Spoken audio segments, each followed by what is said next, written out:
Another person is new. Justin, this is their first class. Okay. Should we probably send a text out to find out? Okay, fine. I won't start yet. We have a big class today, a full class. We have a lot to accomplish. I want to finish going through the course outline. And when we're finished going through the course outline, I have a lecture, a PowerPoint presentation prepared for us today. And I want us to go, the last class that we did, I wanted to go through that. And I never got a chance to, but today we will. And I have some other external issues. It's not necessarily things that we need for Caribbean thought, but since this course deals with a lot of, you write a lot, you think a lot, and you write in an academic frame. You will hear me talk a lot about writing in an academic frame. So therefore, there's a way you write. So writing is important, and I want to spend at least 15 to 30 minutes talking about writing, because at the end, this course, a major part of this course you have to write, submit essays or journals or interaction papers. You have to also do an essay that you do at the end of the course, and it's worth 30% of your grade. In addition to, you have to do a final exam. The final exam has an essay component as well. And I want to talk with you, and even with it, you guys are doing final research or the other courses, and you're an undergraduate student at a 4-year college, so you do a lot of writing. And I believe that some of the problems that I am noticing is students are having a problem in terms of writing, and by writing in terms of structuring their responses in an academic style or frame. So it's writing. Now, of course, I'm going to tell you that I eschew intellectualism. I eschew privilege and the status quo. But yet still, we say that when you're in Rome, you do what you want to do. And it's important, since we're learning, we're in an academic field, and as a school, we also have to follow an academic system or an accreditation body. And so therefore, there are certain expectations. So how you write is important. Referencing and documenting is important. And but we're not going to get into referencing and documenting today. I want to quickly talk about when you write. One of the ways you write is you want to develop. The first thing you want to do, you want to brainstorm. You want to brainstorm. That's the first thing you do. You want to brainstorm. Okay, somebody's asking if I'm Jamaican. Yes, who is asking if I'm Jamaican? Yes, I am Jamaican. Yes, I am Jamaican, but I'm here in the US. Oh, you know what? Okay, Jacinth, you will get a chance to. I want to know about you a little bit. So everyone got a chance to introduce themselves. So we would like to know who you are. But I want to just quickly talk about.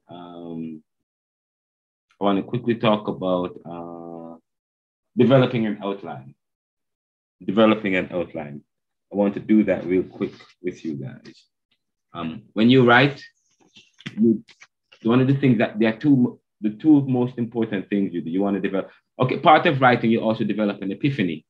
When you write, you get an epiphany, but you get an epiphany when you read and when you engage with external stimuli. Okay, when you engage with external stimuli. So that is important. Reading and exposing oneself, becoming more aware. And sometimes just thinking about the thing, talk about having solitude. Socrates says the unexamined life is not worth living. Spending time to, say, for example, you have identified a particular topic that you want to do. or you have a particular topic that involves writing that you want to do, you want to think about it. You want to read the question, or you want to read the topic, or you want to or explore the thing. Think about it, and push it to its logical end.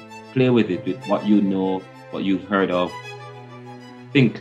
You want to spend some time to think about it, meditate, and whatever comes to mind during the thinking process, you throw it down on a paper. You call that brainstorming. You write. You always have a notepad or something to write, and you write everything down that comes to your mind. Write everything down, and then after a while, you then begin to develop an outline from that.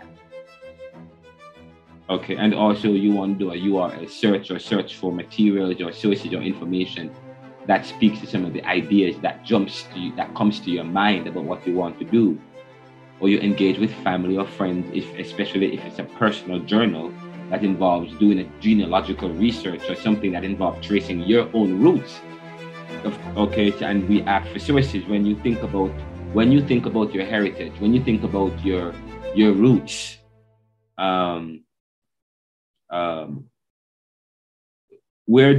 How do you trace it? Where do you trace it? How far back do you go? Okay, so you think about that. That's important. That so much comes to my mind.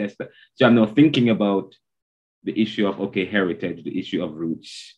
Of course, I'm going to do some research about what is roots, what is heritage. When people talk about roots and heritage, what we're talking about, we talk about your ethnicity, your racial makeup, your nationality, those kinds of things, outside of your any kind of religious understanding of things. So we want to, so you start thinking about that, of course, and then of course you start doing some wide research around that. And of course you're going to talk to your mom, or your dad, or your aunties and your uncles and your great grand. Of course you're going to talk, where am I from, mom? I mean, where was I born? When was I born? Why was I born? I mean, what was happening? Why did they give me this name? What was happening in 1979? Why you gave me Renaldo? I was actually curious about that. I was very curious about that, so I started pushing the bar a little bit. Okay, but anyway, that's a name thing. But outside of that, in terms of genealogical research or genealogy, you talking about your line, thinking about your family line, so to speak, or your family tree, and how far back. And of course, I deliberately asked that question, that ask you guys to do this particular activity, because we will be having the Urban Indian Heritage Society next week, Monday, and I just put an announcement in the JTS online Moodle platform, but I'm not seeing it. Something is wrong with the Moodle. It's really getting on my nerves. Anyways, so I just made an announcement, and I told you that I wrote a letter. Last semester, we talked about the whole issue. Excuse me, please, sir. Good afternoon. Yeah. Sasha is in the waiting room. She's in the waiting room. No, she's not in. How is she in the waiting room? I turned off waiting room. I turned off waiting room, so we shouldn't. I turned off waiting room. So once you have the link, you can just. I'm not sure why Sasha. Did she send you a text, Suji? She sent it in the WhatsApp group, sir. Oh, she just needs to click the link and just bring her straight to here. Can someone please send the link to her phone?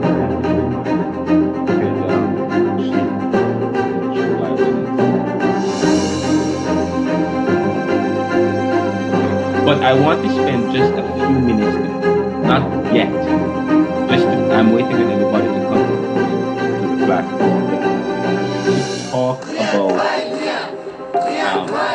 writing, developing an outline, and the importance of developing an outline when you write. Now, towards the end of the course, I want to talk about pitching an idea. The last class I said I wanted to do, the last semester, I wanted to do something about podcasting. I never got a chance to do that. Fine, but this class, I want to spend some time in terms of pitching. How do you pitch? Pitching an idea, pitching a thought. This is Caribbean thought. And there is an end goal to this course, okay? We want students to not only be able to develop their critical thinking, but we want students to be able to contribute to academia, to contribute to thinking and to thought, which has also dogged us as post-colonial peoples of the global South, okay? And so we want to develop our writing and our thinking and contribute and expressing that thinking and also expressing it within the 21st century. And what's happening in the 21st century? We talk about artificial intelligence, the sophistication of technology, utilizing technology, utilizing the language of the day, okay? That is very important. So I want to spend some, so I had sent an email to the lecturers, to the lecturer group at JTS.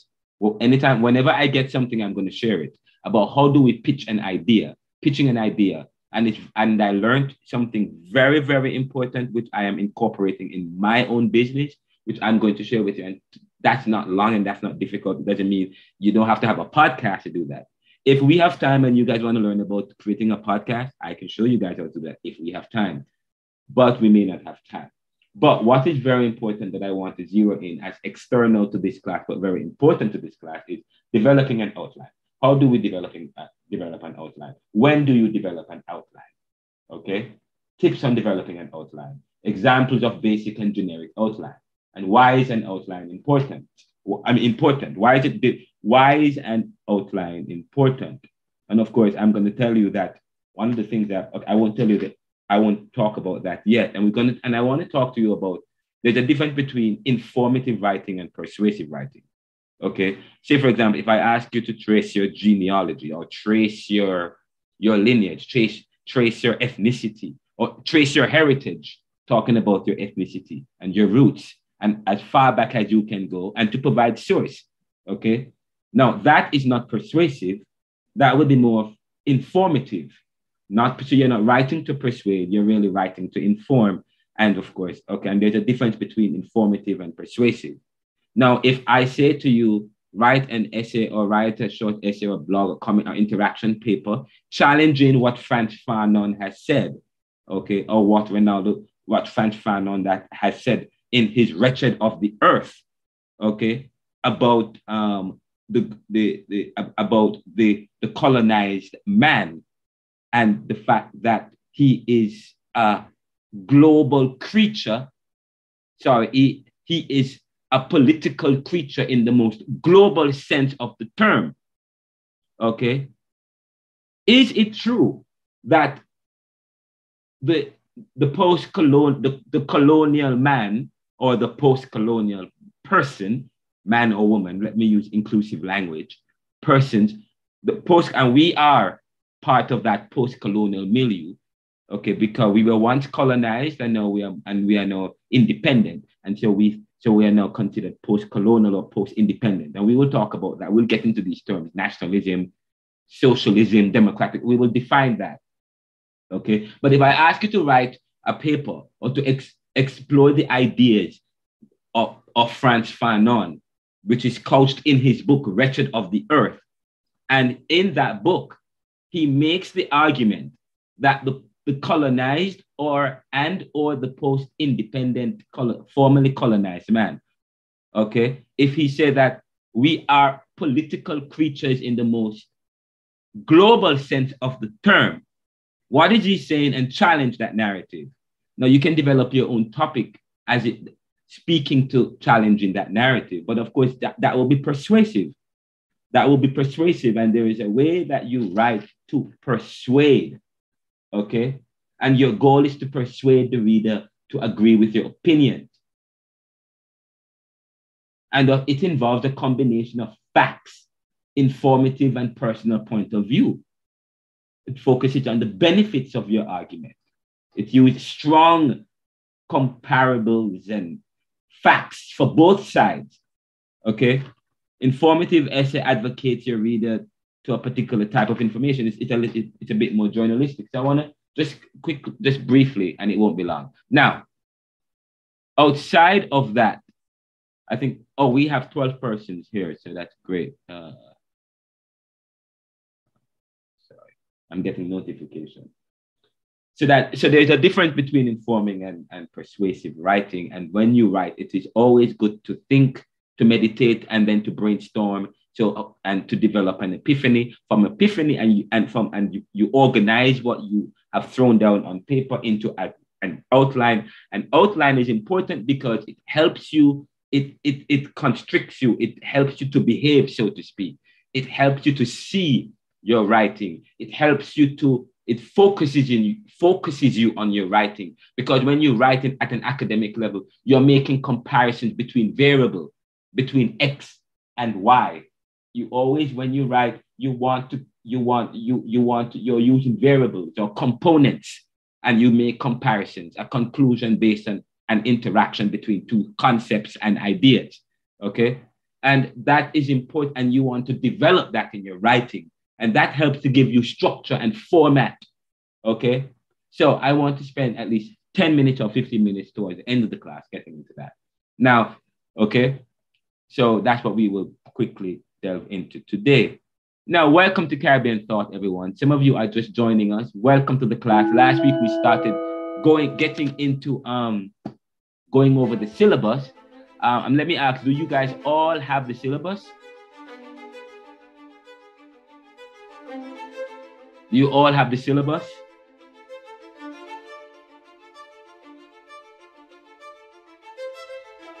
No, sir, I don't yet. Okay, so Susie doesn't have the syllabus. Same for Sasha. Sasha is new. Welcome to the class, Sasha. I think Miss Campbell, I was going to introduce the head of department earlier. She was with us. I am so sorry. I need to get her. Miss Campbell was just here just now. So I'm happy that she... Yeah, Chantel. I had sent the syllabus to everyone on Monday. The only person that hasn't gotten the syllabus is Maxine Martin. That's a new person, but everyone else got a syllabus. Okay. Check your emails and you will see it. All right, so yeah, check your email, and if you're not part of the WhatsApp group, please join the WhatsApp group. And I think it's also on the Google Classroom page, right? You posted it on the Google Classroom. Yes. Yes. Moodle, right? It was on Moodle platform. It's on Moodle. Yes, and I post up a lot on Moodle. There's some of the things that hidden from you, but I'm slowly learning about them. So if you go, I use Moodle. I post up a lot on Moodle. So please go on Moodle. Follow me on the JTS Moodle platform as well. There's some stuff that might be very instrumental to this class. So last week we started, and I made an announcement about an upcoming event. Next week, Monday, is a major class. Please be on time. We will have the Urban Indian Heritage Society, and they will present to us, and they will have an hour and a half to present their theory, to present their argument. And I'm going to talk about it again for those of us who missed the end of it last week. The Urban Indian Heritage they are saying that that our families have been misclassified. Americans have been misclassified. Urban Americans have been misclassified as being Africans. Tuesday. Sorry, was it Monday or Tuesday? We have the class. Monday. So next week Monday they'll be here. So and we're going to open it up to everyone. And in fact, there's a petition. There's a petition right now called the American Inclusion Act, where people are signing. We're signing to talk about this drive to reclassify this misclassified Indians, which include they have a genealogical study that speaks to the Caribbean people. We are part of that as well. The Jamaicans, I think they have conducted genealogical research that seems to suggest that, but I won't say much about it until they come on Monday to do the presentation, and you will get a chance to engage them. I'm looking forward to that. That's going to be a powerful class. I am curious about it. I've been learning and reading, and I'm so happy that they're going to be here. Last class, we talked about Haiti. This class is about our heritages, which is very important. Now, before we go any further, I want to spend a quick time to just have the students who are joining us for the first time to introduce themselves.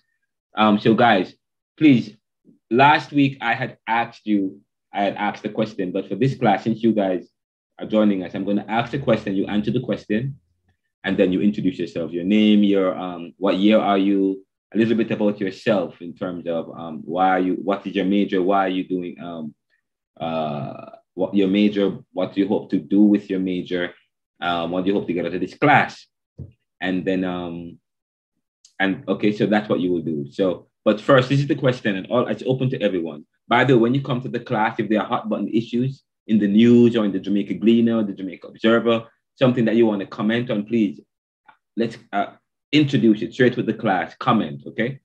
So that when we will discuss it with you guys, any major issue. But the question is, I would like to see, what if I were to ask you guys, what is Caribbean? How would you define what is Caribbean? What is Caribbean? What is it to be Caribbean? And what is Caribbean? And probably you can, and what do you think is Caribbean thought as well? Because some of the students got a chance to define that. And secondly, what does it mean to be a first generation American? What does it mean to be first generation American? And would you consider Caribbean people as Americans? Would you consider Caribbean people as Americans? So those three, what is Caribbean? And we're going to discuss those. What is Caribbean? And what is Caribbean thought? And what is Caribbean? What does it mean to be first generation American? And are Jamaicans and Caribbean people, would you consider them Americans? So first, and after those three persons introduce themselves, the other students in the class can respond if you would like. Now, I have to wrap up this section at 8 o'clock because I have a special presentation that I have prepared for you guys for this class entitled What is Critical Thinking, which is part of Caribbean thought. But okay, so now the floor is open up to you guys. Who is first, Sasha or Jacinth? Since Jacinth, you went to the last class. Yes, sir. Were you at the last class? No, sir. This is my first class. Oh, well, I would love to learn about you. Introduce yourself. Okay. Good evening, everyone. My name is Justin Foga. This is my third year. I'm currently pursuing a course in social work. Why do I choose to do social work? Because as a child, I always want to do something important with my life. What was the other? Well, basically that's it, sir.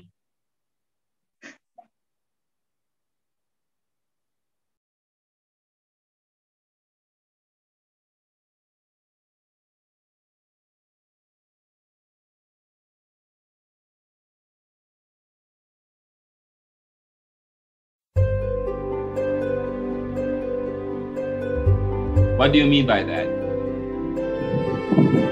About what, sir? What do you mean by, you said you do social work because you want to do something with your life. What do you mean by that? Yeah, I want to make a difference, sir. A difference? What kind of difference? Like, for example, I want to help people.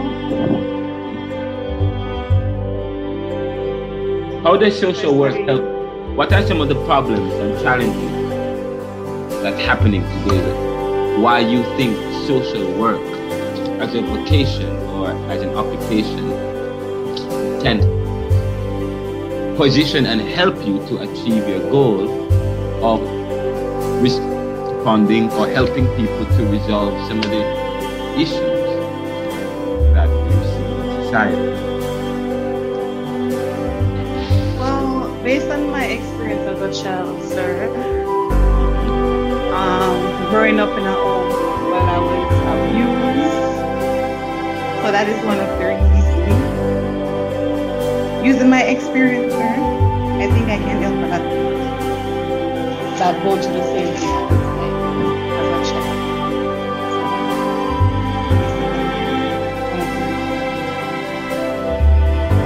Okay. All right. No, okay, that was powerful. That's a powerful response.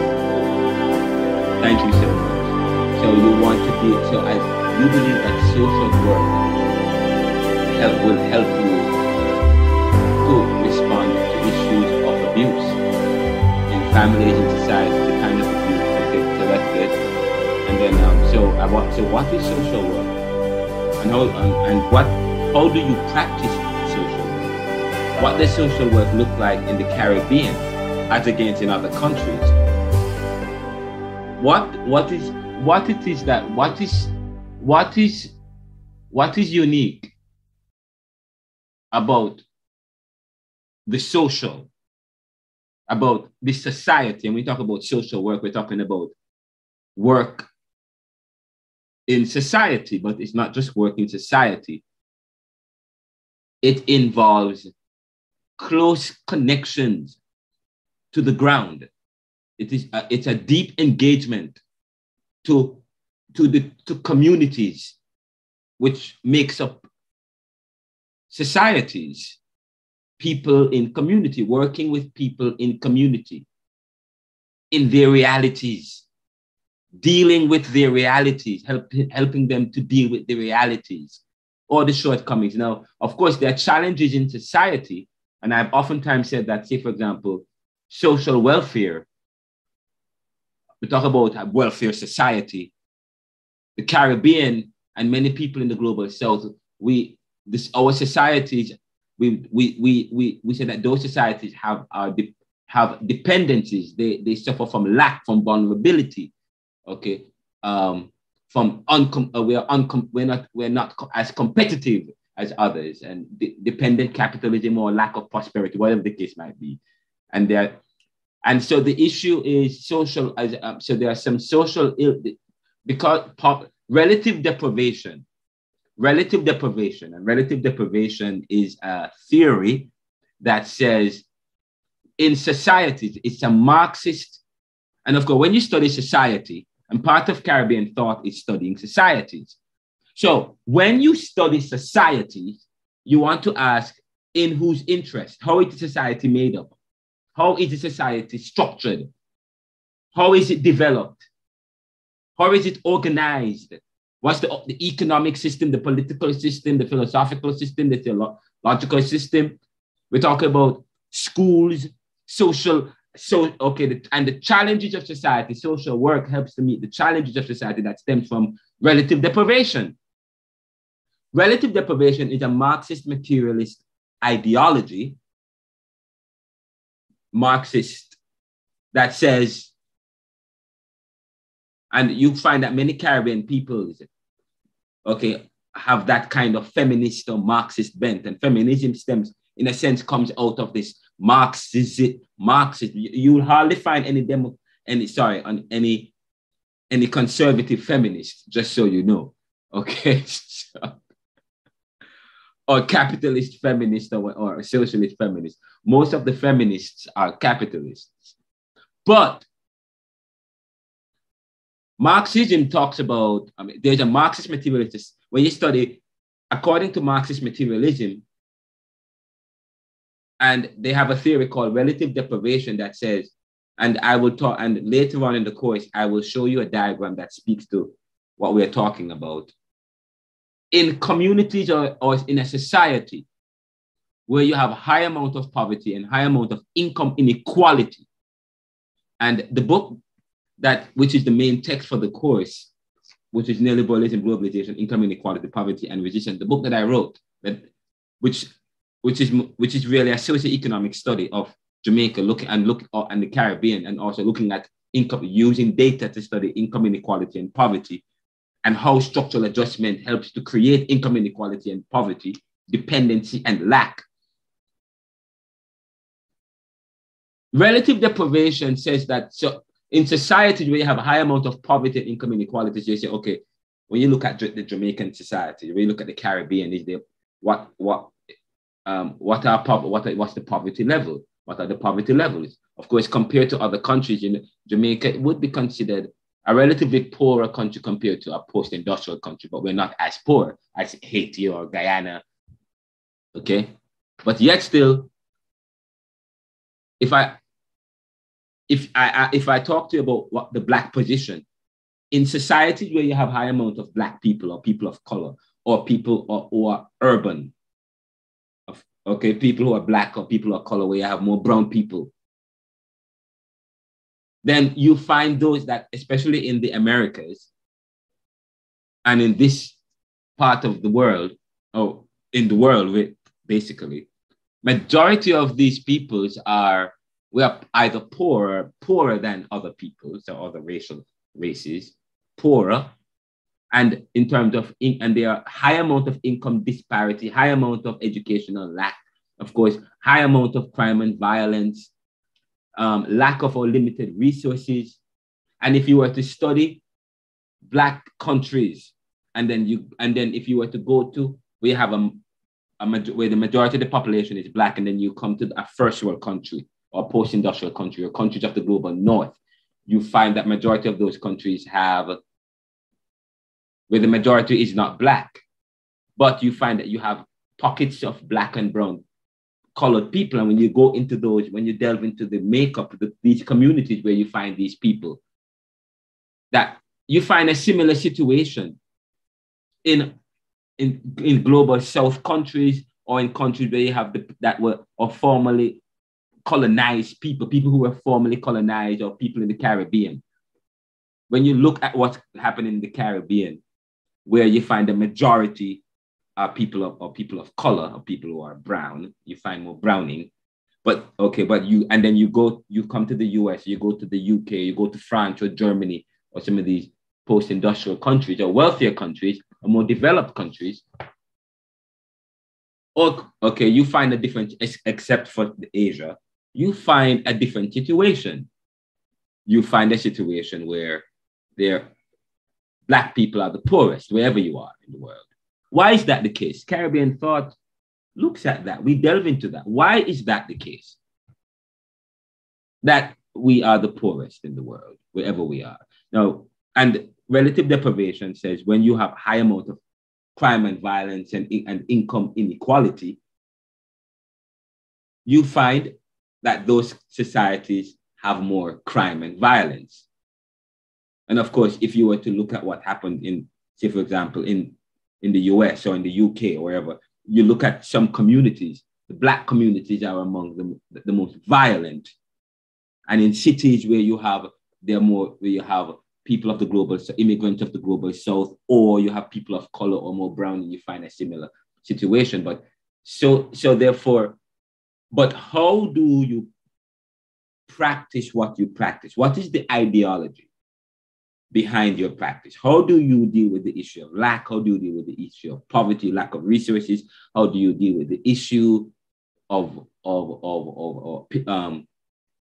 the organizational dynamics in the home that leads to abuse and so on? How do we deal with that?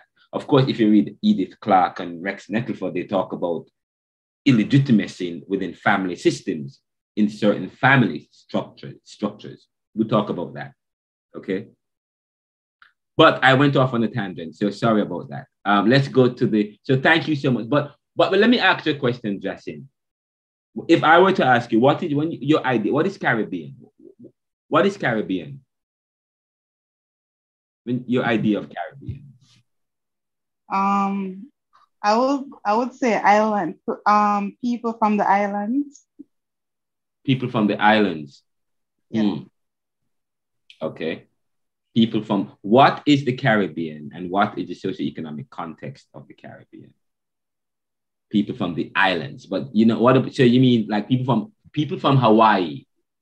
Would they be part of the Caribbean? Will they be considered Caribbean? Mm.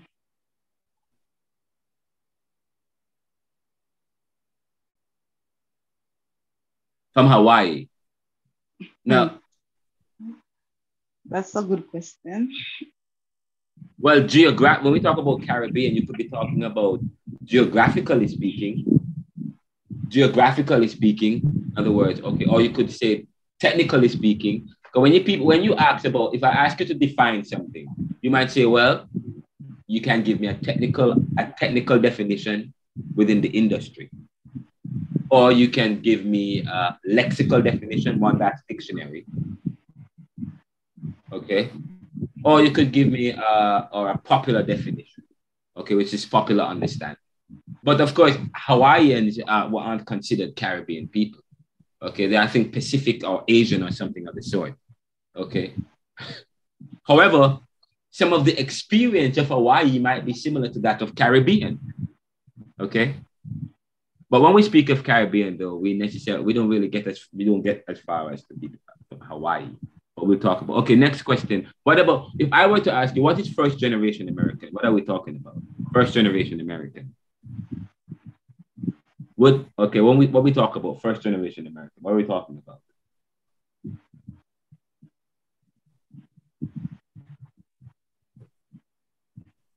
Sir, you're talking to me, sir?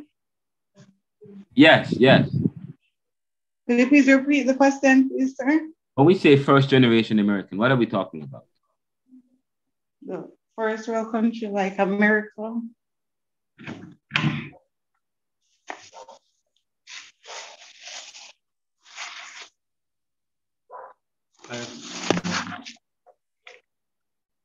Hello, sir?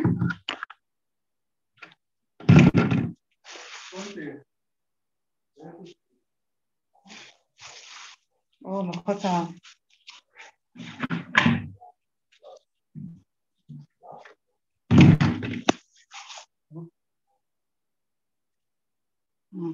First world country. Right. I don't know.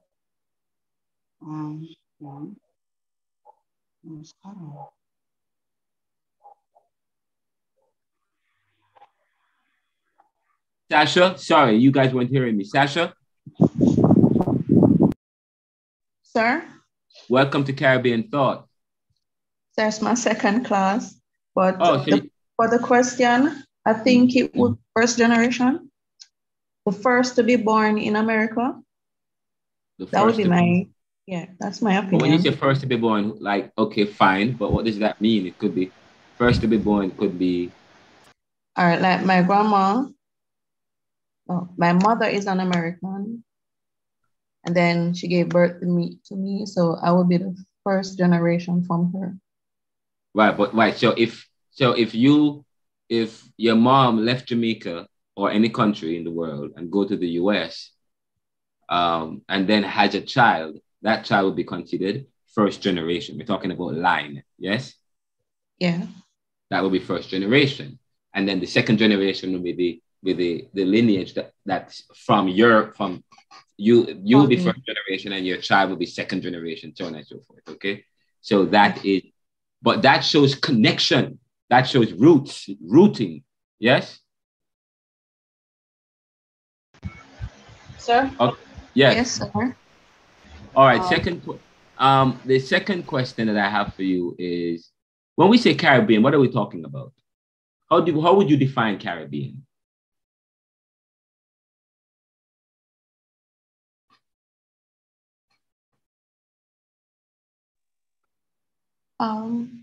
Small islands in the, what do they call it? East Central, South Central Americans. Sir, I'm not sure. But it's the island closer to America, between 80 back to like Ghana, or Trinidad and Tobago, Turks and Caicos, those islands. All right. And when we talk about Caribbean thought, when we say Caribbean thought, what are we talking about? The different views or perspectives of each Caribbean people. Okay, great. All right. Good. Now, thank you so much. I just wanted to get your perspective. Anybody else who is new to this class who we haven't heard from? Sir, this is Maxine's class. Welcome. Let me see what you look like, Maxine. And Jason, I didn't see you. I know how everybody look, but I don't know how you look. Let me see what you look like. Sorry, sir, I can't turn on my video. Why? Because I just got I was not prepared, so I'm sorry about that. Well, please come. Well, okay, good. Well, you have time to get prepared. Anyway, fine. But welcome to the class, Maxine, and tell me. Thank you. Why are you doing Caribbean thought? I'm doing Caribbean thought Mm-hmm. to learn about the Caribbean region, how we think and how we work together, and what are our perspective of the Caribbean region, and how do we function in the Caribbean and in other countries of the world. Oh, nice. I like that. I like that answer. I like that perspective. That is really good. That's really good. I like that. How we function in the world, and that's important in this global world, is very important. Having a function. The question is, do we have a function as Caribbean people in the world? And what is that function? And what does that look like? Do we have a function, Maxine? Yes, sir. Okay, what function? What is that function? Well, our function, and by that we mean what value can we provide to the on the global stage to the world? All right. So because of our mix that came about from slavery and all of the different regions that came together to make us who we are. Yes. I think we are educated people. We try to come up with we try to come up with original things. We add value to the world by we go into these other countries and we help to build. Even if we are farmers, we help to feed the world. You know, so we add value in our perspective. Okay, fine. Okay, all right. We add value to the world. Okay, and then you can look at the value in terms of the GDP and the exports in terms of music and all of that, and track and field and sports. Yes, sir. So on and so forth. But the question. All right, so we add value, but what benefits is there to arrive from the value that we contribute or from our function? I think in terms of benefit, number one, it puts us out there not as people who have nothing.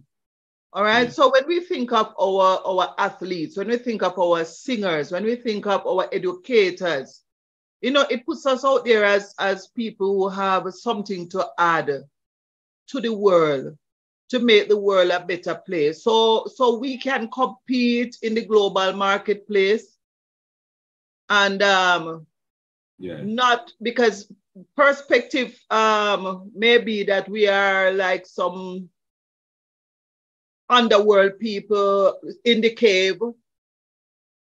We don't see the light, but when we come, when we wait, hold on, stop. Okay. Really somebody can join. Anybody want to join? Why do people think? Where do you get that from? That people think that we are underworld, backwards. We are in other words, you mean that we are Jamaicans are backwards or not as exposed, or where is that what you're getting at? And why would people think that? And is that true? For me to answer, sir? Anybody can answer, or you can answer. Well, I would want to say, because we are coming out, I have to always talk about slavery. Yes. So because we are coming out of that slavery mentality, you know, we are always perceived as the underdogs, as the people who have nothing to contribute. But we surprise the world. Say about Marley take up a song and put it out there. You know, we surprise the world with our talents. We surprise the world with our the different things that we bring to the table, because they would say, well, we are, you know, from the islands, we don't have anything, you know, to add. But if we have a function in the world, and we have demonstrated and we are adding value to the world, why is it that we are not reaping the benefits, in the world from all of the contributions we are making? Oppression, sir. Oppression. That's a good question. Anyway, that's a good question. Anyway, we won't delve in, but I won't push you no more. Anybody else want to say anything as we get ready to begin the lecture? Well, we have already started, so to speak, but that was good. I like that. That's how you want to, when you respond, that's how you get into things. And then, of course, you want to support it with sources. Okay. And that's where I come in and I will talk about sources. Because I will talk about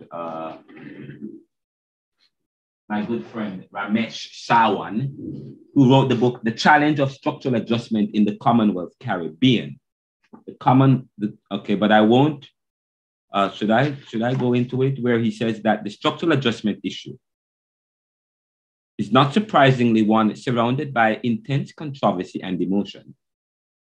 This is because it does not concern simply with economic policies or improving government performance, but brings into question basic economic philosophy and ideology, and may also involve the effective transfer of decision-making from local hands. Decision-making from local hands. Of course, I won't get into that, but this is quite interesting because could it be that we, the Caribbean people, are part of a strategy unbeknown to them, or maybe they are known because this was written by a Trinidadian professor from UWI, but it was written after the fact. But the decision to globalize the Caribbean, as the Caribbean became independent, we are met with a world speeding towards globalization. And we adopted policies of structural adjustment which helped to liberalize or to open up our economies to allow for penetration. The word penetration is important. Did I put that on here? Yes, penetration. The word penetration is important. Okay, the more penetrable you are, it speaks to your position in society and in life. And the less penetrated you are, it speaks to it speaks to the issue of power and the issue of privilege and dominance. Okay, the Caribbean people, they say that we are penetrated by outside values and ideologies. Okay, while what of our penetration of the other? The inability and the ability to penetrate is the utilization of a sexual trope that will help us to conceive of the Caribbean in history and today in relation to its external. And that is important. The issue of penetration. We talk about the issue of abuse. The abusing is an issue of power. Okay, abusing agreements and so on, but we won't get into this. Is an introduction. This week is an introduction week. So we talk about the Caribbean has added value to the world, but the benefits to be derived is still to be seen. We talk about when you look at the Caribbean, you see dependency. What you see lack, in a sense. Of course, I came to the US, I studied neoliberal globalization, and I wanted to understand why is the Caribbean people and people of the global South, why we are so poor compared to the US. But of course, then you started doing anthropological studies and you go to communities of color and it's as if you are back in Jamaica, the Caribbean. Okay, so it is the Black position. So I want to study that dynamic. I want to study the dynamic. I want to understand what gives. Now, when you study something and you learn about what gives, then you want to now come up with a strategy to ensure that that doesn't happen again. Caribbean thought is part of that. Caribbean thought is a course that is a violent kind of an academic course, because it is, in a way, it is part of critically thinking and rethinking one's position and looking back at what has happened in society or in the history of time that has led or created the Black position or the Caribbean position that creates the socioeconomic challenges of our society. So, of course, we will look at that. Okay. Now, Caribbean Thought Lecture 2, today we're looking at conceptualizing the course, Caribbean Thought. What is Caribbean? And what is the socioeconomic context of the Caribbean? Of course, I have delved into that issue in the book Neoliberalism, Globalization, Income Inequality. And of course, the Caribbean Reader, written by Norman Girman and others, you will get to see that writing later on, speaks to that issue. Oh, I'm supposed to be looking at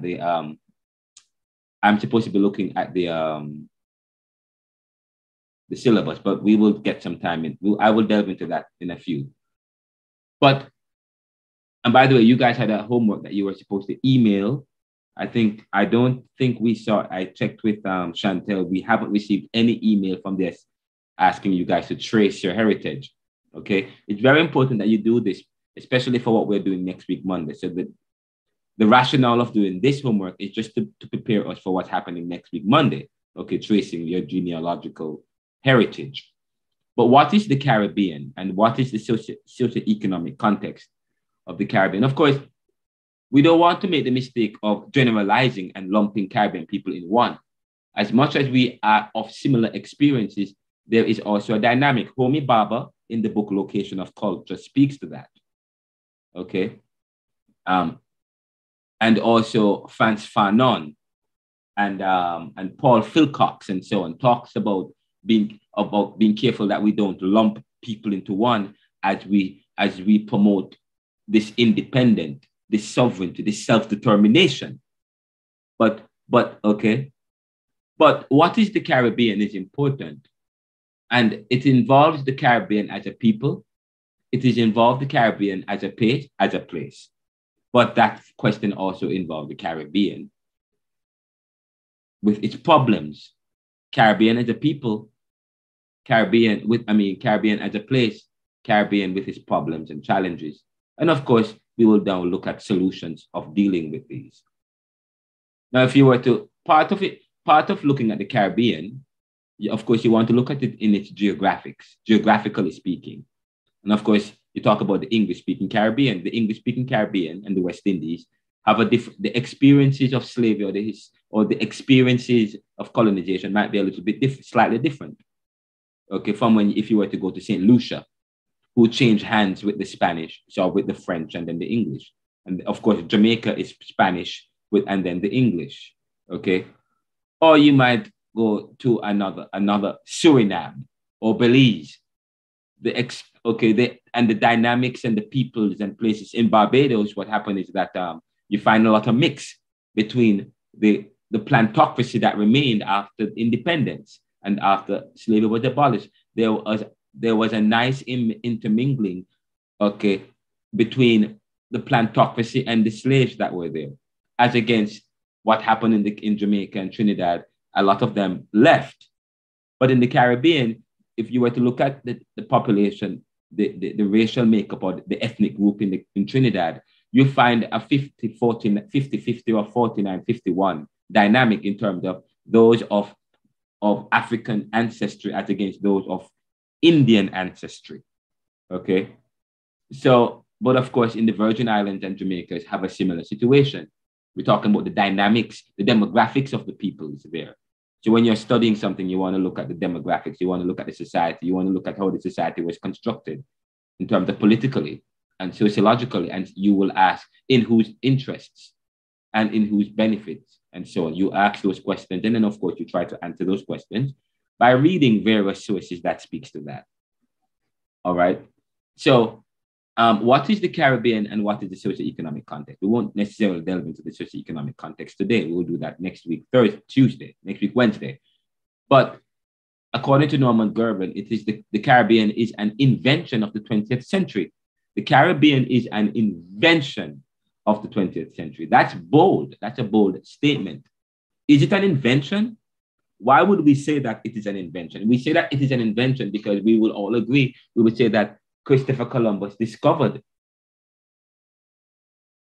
or the Caribbean is part of the Americas. The Americas is part of the New World.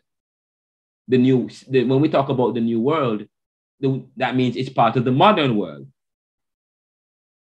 The Caribbean, as part of the New World, was said to have never existed before, and it's a new construction.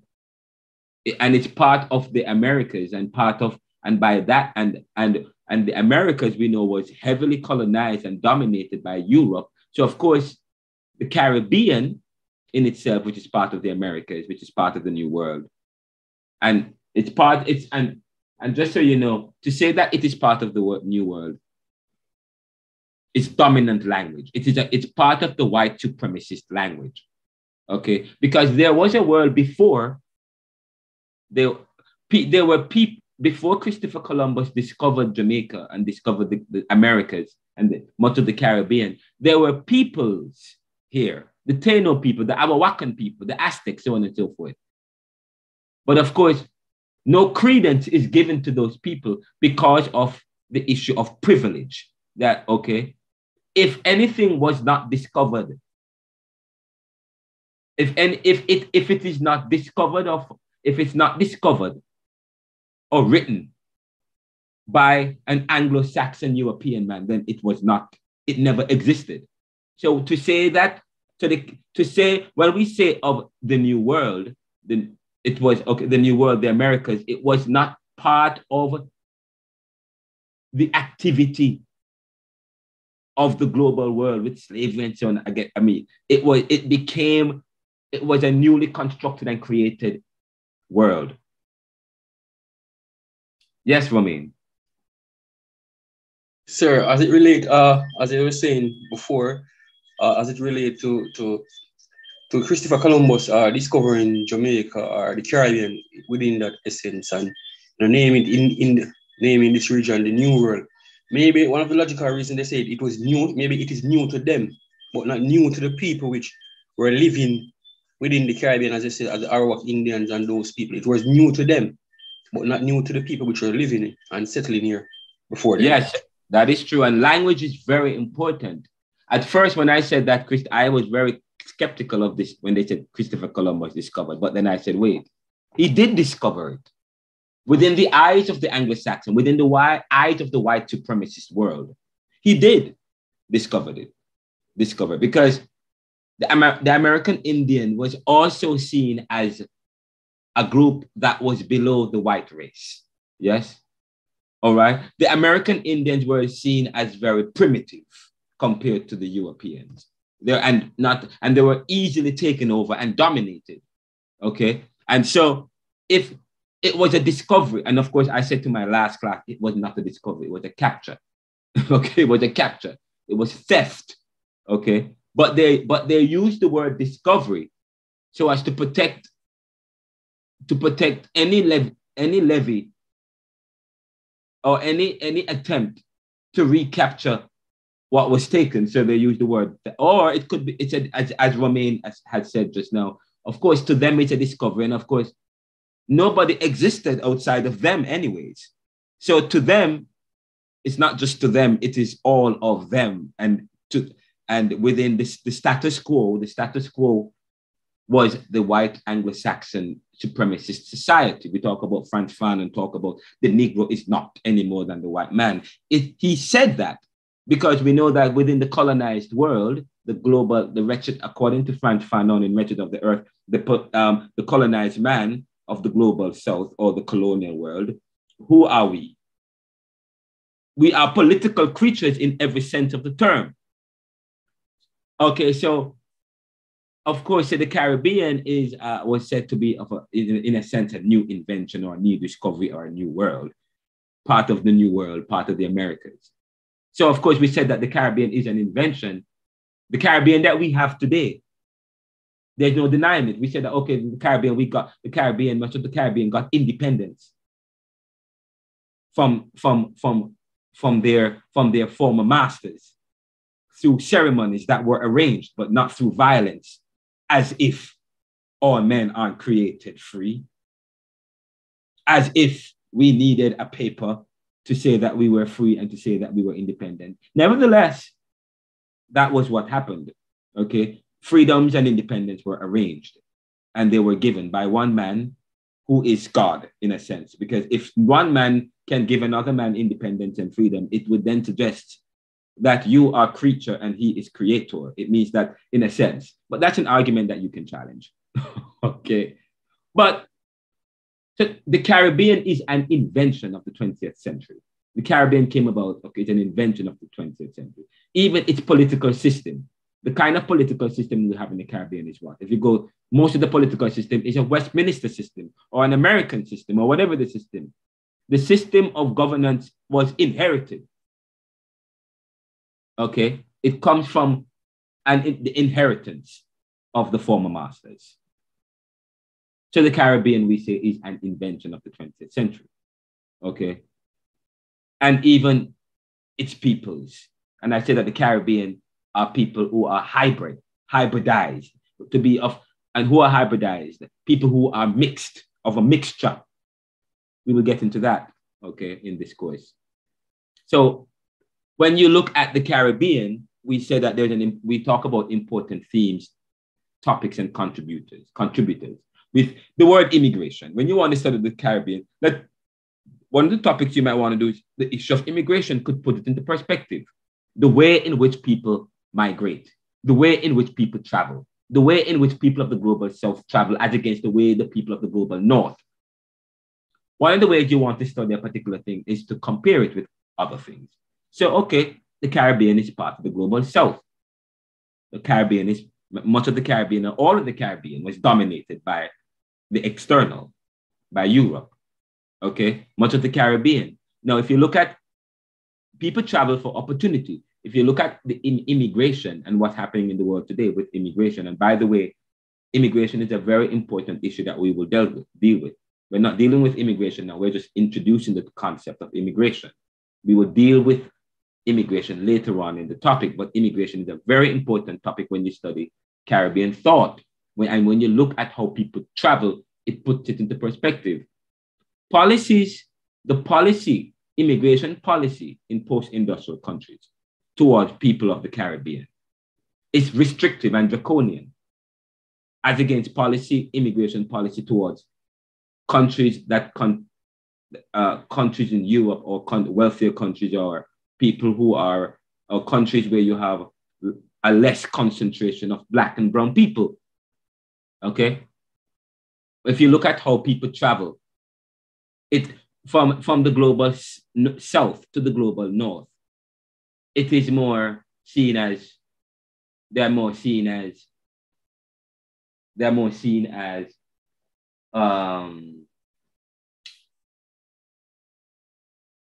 as you see, the word that comes to mind is refugee. And the picture that comes to mind, and of course, you look at the picture of the man traveling to Jamaica as against the man from Jamaica traveling to the global north. Okay, you look at the long visa lines. Okay, and I understand that one time that Jamaicans were being banned to come to the US, or there was restrictions on Jamaica coming to the US during COVID, and those restrictions weren't lifted, but in other parts of the world, they were lifted. Okay. And so when you look at travel and how travel happens and the policy behind it and the ideologies and the way in which the world view the Caribbean can be seen in terms of how the kind of immigration policies that countries have towards people in the Caribbean and the way people in the Caribbean are seen. And we will talk about that in the preface of my book. I said in the book, when When we hear of Jamaica or the Caribbean, we think of beautiful islands of paradise with sun, sea, and sand, reggae music, cannabis, and Irie people like Usain Bolt, people who are living out their best dreams, desires, and lives. But this book analyzes this motif. When you talk about motif, M-O-T-I-F means the prevailing idea, okay? Prevailing idea. But this book analyzes this motif, prevailing idea, given the historical and current economic and political situation in Jamaica and the Caribbean and the global South. So when we talk about Caribbean thought, we are studying what?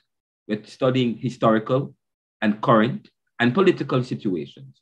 Historical and current economic and political situations in Jamaica and the Caribbean and the global South. In an attempt to escape the adverse realities of poverty, inequality, and injustice, the peoples of the global South find themselves in North metropolises in the global North with very little agency, advocacy, or support, and minimal change to their lives. In fact, except for the use of cleaning neoliberal waste, the immigrant, of which the Caribbean man is usually portrayed as an alien with 3 heads and big sharp teeth, seeking to steal and to destroy the profit and to disrupt society.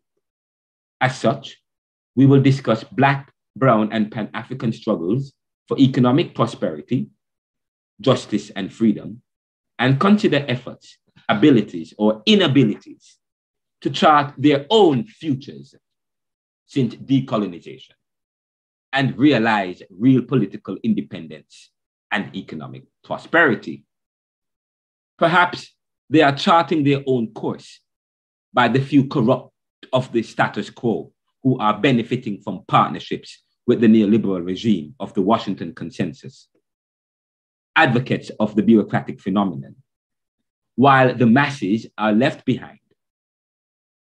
I'm going to stop there because I will get into that some more. By the way, notice I used the word status quo, Washington Consensus, and bureaucratic phenomenon. Again, write those words down. I have said just now, and notice I'm very poetic. I use a lot of literary devices when I write to bring color in the writing.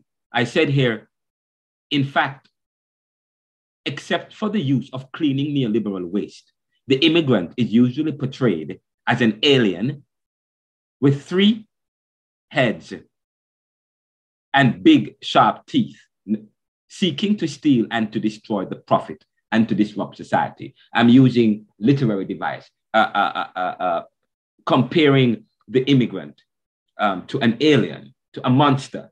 Of course, the word that is used for immigrant is alien, illegal alien or legal alien. And aliens are who? People who are from outside, people who are different, people who are weird and strange, okay? People who are seen to be suspicious. But in a sense, the aliens are seen to have some kind of superpower. And okay, but they are seen as weird and strange, but they have superpower. Superpower because notice this, what is the alien superpowers here? In the book here, I suggest with 3 heads and big sharp teeth, seeking to steal and to destroy and to disrupt. Oh, this is the superpower. The superpower is this: except for the use of cleaning neoliberal waste. Except for the use of cleaning neoliberal waste. So cleaning neoliberal waste, cleaning the elites, the dominant class, those people of the global North, the alien, the Caribbean man, the global South man. Because, you usually talk about the Mexicans, they are hardworking. The Jamaicans, they're hardworking. Okay, they have 3 jobs. Yes, they're good with domestic work. They're good with domestic work and with customer service. And you find that call service jobs or industries are outsourced to people of the global South, like the Caribbean, because they're good with customer service, because the kind of education system that we have is geared towards preparing people of the Caribbean to clean neoliberal waste, to do customer service, to do tourism, because in the global South, they can only do tourist work, they can only do jobs that borders around tourism or customer service, okay? or if or taking care or baby or nanas and mamas, nannies, or to work as farmers. And they have the Canadian program where lots of Jamaicans come to the farm to do farming and then they have, and of course, big arrangements occur between governments of the global south and the global, where they sign contracts, the work program. We can't get quick visas to travel to the global south, but they will do a program where you get to do farming, and it's very restrictive. And if you do it one off, you will work forever on the farms or as nannies or taking care of rich people kids and so on and so forth. Okay, you see the kind of what the world is created. We talk about the Caribbean being is an invention. Okay, and the kind of jobs and the way and the education system within countries will determine the kind of jobs or the kind of industries you work. And of course, there is a valuation system placed on work. Okay, your work. Okay, work carry a kind of work carries with it a kind of compensation. But who determines this? A society that is built and based on privilege.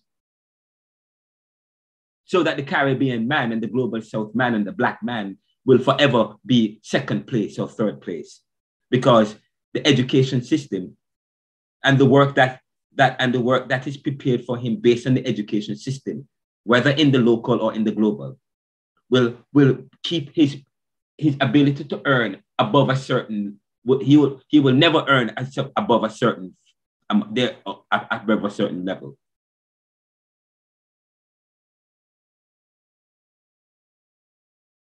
So the superpower of the Caribbean, we talk about the superpower. The superpower is, that's it, customer service and tourism, or working in a farm, or having 3 jobs. And when they have elections, or when there is a political disturbances within the global South, the global North, or the Caribbean man, or immigration is an issue. They pick on immigration. They scapegoat the immigrant. The immigrant is scapegoat. Or they take American or UK or the others' jobs, the native job. They take their jobs. They take the native jobs. They take your jobs. And when they take your jobs, they take your jobs because they can have 3 jobs. I don't know how they can do 3. I don't know how they do it. Okay. That's the superpower. In one sense, it is good, but in another sense, it is used as a scapegoat. So when you look at immigration, it gives you a perspective as the Caribbean is seen in the world, in a sense, in terms of immigration policies and how they are treated. So I talk about that in the book here. And so I talk about Black, Brown, and Pan-African struggles for economic and prosperity, justice and freedom, and to consider efforts, abilities or inabilities to chart their own futures since decolonization. Colonization, the raw definition of colonization, to colonize somebody is to control someone. But colonization is a process to systematically strip away control, to systematically strip away the human, to redefine to be redefined by the external, when the internal is redefined by the external. And of course, I went on to talk about perhaps they are charting, Caribbean people, we are charting our own course by the few. And who is charting our own courses? The few, governments and rich people, corrupt of the status quo, the dominant class,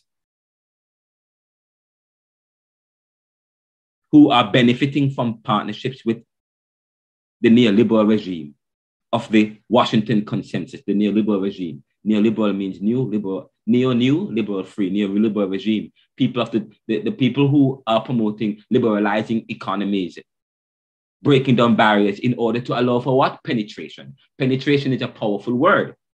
To allow for penetration. We got independence in 1960s. The Caribbean, a lot of the Caribbean countries. Okay, and by but by 1958, Jamaica found bauxite, and in 1960s, a lot of Caribbean was doing well, and they were growing and benefiting from it in a sense. But of course, still there was lack. But the issue of competition is important. You don't want people. Countries compete for competitive advantages. You are competing for who will dominate sugar, who will dominate gold. Okay, so there is so we live in a competitive world. So the Caribbean man, and as Caribbean people, we have to think in competitive ways. The reason why the Caribbean is the reason why our socioeconomic position is what it is today is because of the competitive world that we are in. So therefore, we have to think in competitive ways as a people. But I said to you, one of the ways, if you are part of the dominant class, or if you have a competitive advantage, you want to maintain that in a world of privilege, power, position, and status. Yes? We live in a world of privilege, position, and status, and they want to maintain that privilege. What is the strategy of doing that? By developing lackeys. Yes? What they call the house slaves mentality. A few people within a particular lower class. You give them some breadcrumbs. You give us some breadcrumbs. And then the neoliberal regime of the Washington Consensus, advocates of the bureaucratic phenomenon, bureaucratic Pharisaicalism, do as I say, but not as I do mentality.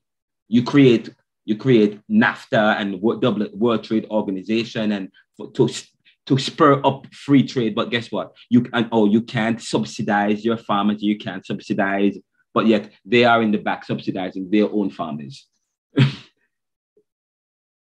And then they penetrate your market with their goods, retaking their dominance, their ability, and then you can't export because they create restrictions and certain codes. And you can't restrict, you have to meet so much in order to export, but in order for them to come to you, you do it, okay, and there's so much. That's what we're talking about here. Do as I do, but not as I say, but not as I do. So when you study the Caribbean and studying anything or society or studying a group of people, you want to how is society constructed politically, economically, racially, so on and so forth. In whose interest or what benefit? Now, as Caribbean people who are studying and of course, Caribbean thought comes under post-colonialism within the humanities. It comes under post-colonialism within the humanities. And it is, in a sense, part of interdisciplinary studies. And I'm actually in about 4 weeks from now, I'm going to be talking about Caribbean theology. And I will talk a little bit about interdisciplinary studies and how this is part of interdisciplinary studies or liberal arts and liberal studies. Liberal arts and liberal studies looks at issues of human values and ethics. Okay, that's what we're talking about, human value, human values, what it is that we value in society, or what are the values we place in society that creates the dynamic in society, how people communicate in society, how society is constructed and the exchanges that take place in society, human value, okay, and how those values are determined and dispersed. And then the issue of privilege and power, the issue of imposing values on others, the issue of inclusivity and as against exclusivity. Of course, so Caribbean thought is a part of post-colonial studies, which of course, and of course, we are people within a post-colonial milieu. We in this class, we are studying post-colonialism and colonialism, and we are part of that. when someone writes a book or write a paper about colonialism and post-colonialism and so on, or activism, that person is seen as an activist in a sense, because you're critical, you're looking at your position, that your dynamic in society and the discrimination in the world, and the continued discrimination, whether through de jure or de facto factors, that continuous discrimination and exclusion and disaffirmation. So when we talk about, the post-colonial man or people within this class, or the book that I have, we're said to be part of critical race theory, maybe. We don't talk about that in Jamaica. Critical race theory, we critically re-examine society, revisit. Say, for example, we talk about the urban Indian heritage society, re-looking at our heritage. Talk about Haiti, re-looking at the history, and making new conclusions about them and about what has, and in fact, by revisiting history, they have now come to be suing France, because France, which now admit that they should not force Haiti to pay the debt after they got independence. But that was only possible because of research and new research and study by who? By the Haitians themselves, by the people who are involved and affected by the history that they are studying on and reporting on. So we are studying history ourselves and our position in history. Okay, so when someone does that, it is considered history from below. So we are doing history from below. People who are vulnerable population, people who are vulnerable, people who are once excluded, people who are once affected by oppression and discrimination and so on, or affected by history, or who were on the other side of history. When we provide a perspective, and that is why I like this course. That's why I like courses that talk about Caribbean theology, Caribbean thought, because you are doing the study yourself. C.L.R. James, come on, Brathwaite, and Walter Rodney, V.S. Naipaul, they're all considered people who are part of the subaltern, people who provide perspectives of history and society from below, history from below, people who are considered as part of the periphery, who are off-center. Homi Bhabha talks about the center versus the periphery. That's very important when you do post-colonialism or Pan-Africanism or Caribbean thought. Okay, we're talking about, when you talk about perspectives, or what is normative, or what is part of the status quo, what is part of not fundamentalism, but what is part of what is not taboo, what is the accepted understanding that is within a supremacist view. Okay, when you go, that is the center. Say, for example, you will hear me talk about Homi Bhabha, who talks glowingly of V.S. Naipaul, and I love Naipaul. I've read many of V.S. Naipaul's novels. But if you read V.S. Naipaul's novels, and you guys can do an interaction of one of his novels for this class. If you read one of his novels, he talks about, V.S. Naipaul talks about who are the main characters in V.S. Naipaul's books. Where are they from? From the country, from the village. Okay, little boy in a shorts, yes, here in a comb, villagers and so on. People who are not promoted and talked about. They're not usually the hero. They're not the hero. Like, say, for example, many Jews have a problem with Jesus because Jesus is just not dominant enough. He's not a warrior hero enough. Okay, he's not like the Achilles of the Greeks. Okay, he's not like the Achilles of the Greeks. He is too meek and mild and sacrificial lamb. So in a sense, he is so when you study Caribbean thought and post-colonialism, we're talking about the periphery, what those off-center characters, people who are not promoted, people who aren't beautiful and amazing. Now, that's the subaltern. We will talk more about so we're looking at history from below. We're providing a subaltern perspective of history.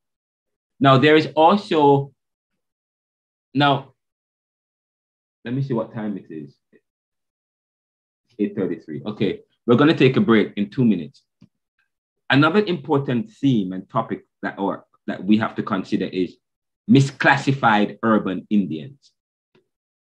It is said that many Jamaicans are under the impression that they bear no resemblance and connection to the original, to the Arawakans who lived here.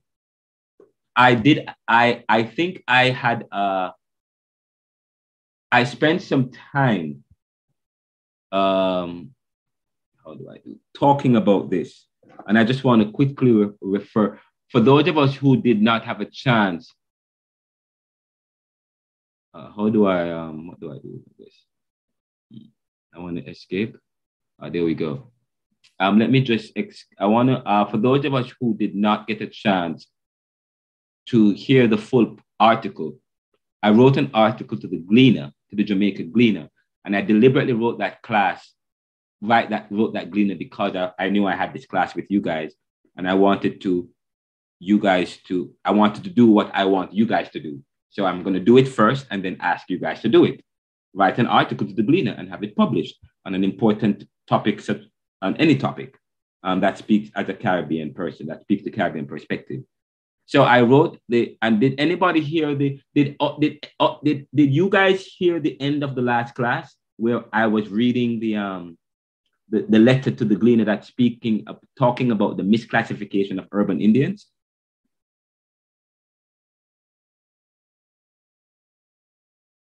Hello?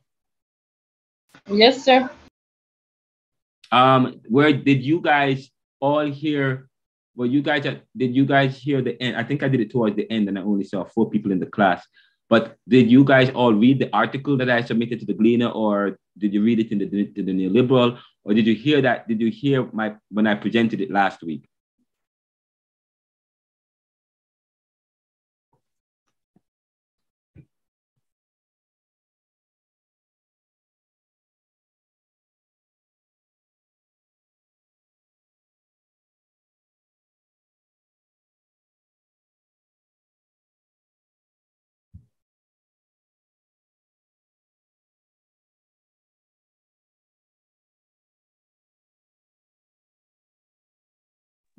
No, sir. Okay. All right. I see a Dane L. Nelson. Oh, Dane. Dane, were you at the last class? Yes, sir. Well, I see you say functionalism. Now, why did you say function? What is function? Why are you talking? Now, tell me about this. I wanted to have, what was going through my mind when you spoke about the, I don't remember the term you call it, that word, let me look back at it, that word, liberal waste. We are talking about how Caribbean people were basically trained for particular roles, and it's really the lower level roles. And it reminds me of that theory that speaks about education, especially functionalism and education. Where it speaks about how we were actually educated to fit within particular roles, farmers and nurses and field workers and basically tradesmen and so on. And that came back to mind when you were speaking about it. I am so happy you brought that up. This is how you do learning. This is powerful. Thank you, man.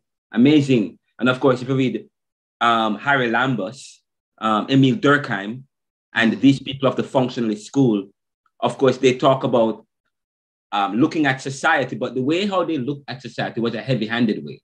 In fact, if you talk about Edith Clark and many Caribbean people of the previous schools, and the sociology that we're exposed to is a sociology of the functionalist school that looks at society functioning within certain ways based on institutions so as to prevent disorder. Yes, but let me tell you, you're going to hear me say this. If you study Karl Marx, if you read Karl Marx's book, Das Kapital, He talks about the economic history of society, where he challenged Adam Smith's book that talks about that, where he studied capitalism and talked about hard work. Capitalism was based on hard work and labor.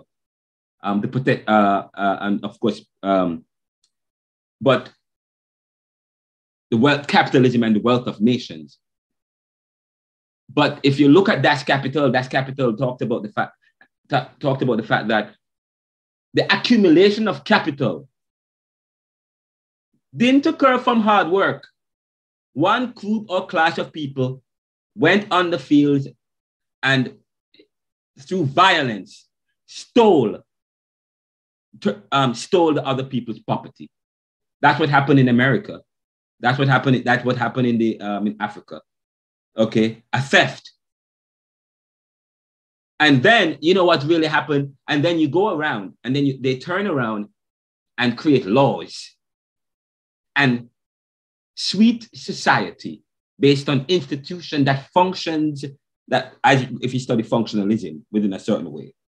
And law and order and laws create all laws and to prevent their theft, in a sense. That's quite interesting. But of course, you talk about functionalism, functionalist theory of society. What informs functionalist theory of society and the kind of society we have? You want to look at Plato's Republic. Talk about everybody in their proper place. Yes? Everybody in their proper place in society following a particular order, or the world order. The world order is for the Caribbean to occupy a certain space, and for the post-industrial and the white man to occupy a certain space. Everybody in their proper order. And the way in which society is, the way in which that functionalist understanding of society evokes this socialization, where we are socialized in a certain way through education or through institution or a certain way to think in a hierarchical, privileged way. So we can't see anything beyond hierarchy. We said, okay. So yes, that was quite powerful. That was so if you want to create an understanding, if you want to study society, you can also look in terms of a functionalist understanding of society. Okay. Now, as against the radicalist. But just so you know, so I wrote an article, and the article says, "Dear editor, in light of this new debate surrounding misclassified urban Indians, I'm writing to explore the topic of Jamaica's identity and heritage, specifically in relation to the Taino people, who were the original inhabitants of our land, while acknowledging the presence of East Indians and Chinese who arrived during the era of indentured labor after the abolition of slavery in 1865.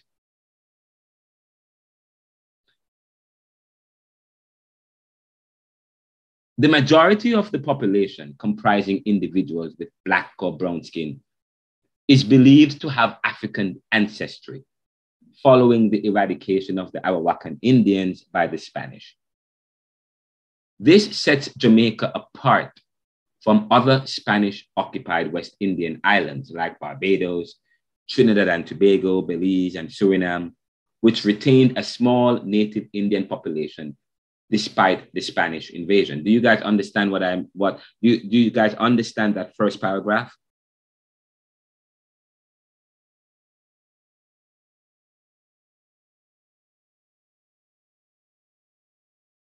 I said, in light of this new debate surrounding misclassified urban Indians, I am writing to explore the topic of Jamaica's identity and heritage in relation to the Taino people, who were the original inhabitants. And I said, while I acknowledge the presence of East Indians and Chinese who arrived during the era of indentured labor, and you guys know what I'm referring to when I talk about indentured laborers, yes? And that was after the abolition of slavery and the emancipation. And later, the abolition was 1833, the emancipation was 1865.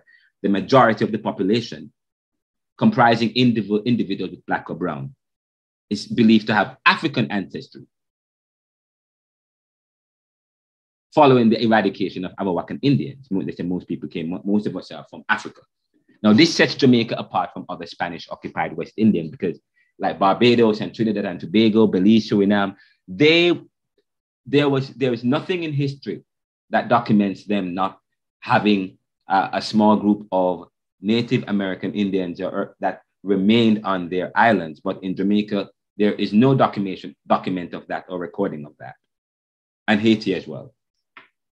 Jamaica's history documents but we're hearing something different now. Jamaica's history documents the replacement of the native population with African slaves brought here by the Spanish after the English defeated the Spanish in 1655.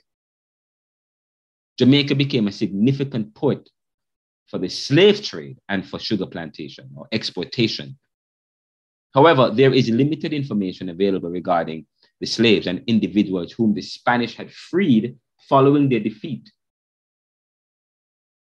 I'm going to say this. I'm going to say this again. However, there is limited information available regarding the slaves and individuals from the Spanish, whom the Spanish had freed following their defeat. It is uncertain whether the small group of people who served the Spanish during their rule were of African or Indian origin, as the extensive trade of Africans to the island did not occur before 1655. So how is it that these Spaniards were said to have Africans on the island who they freed after the invasion of the British? That could not be right based on logic and reason. So where they get these people from? They must have been some urban Indians or some Indians, on the island. Nonetheless, those who were freed by the Spanish sought refuge in the mountains and established maroon communities that persist to this day. Now, the question is, were these the original Indians?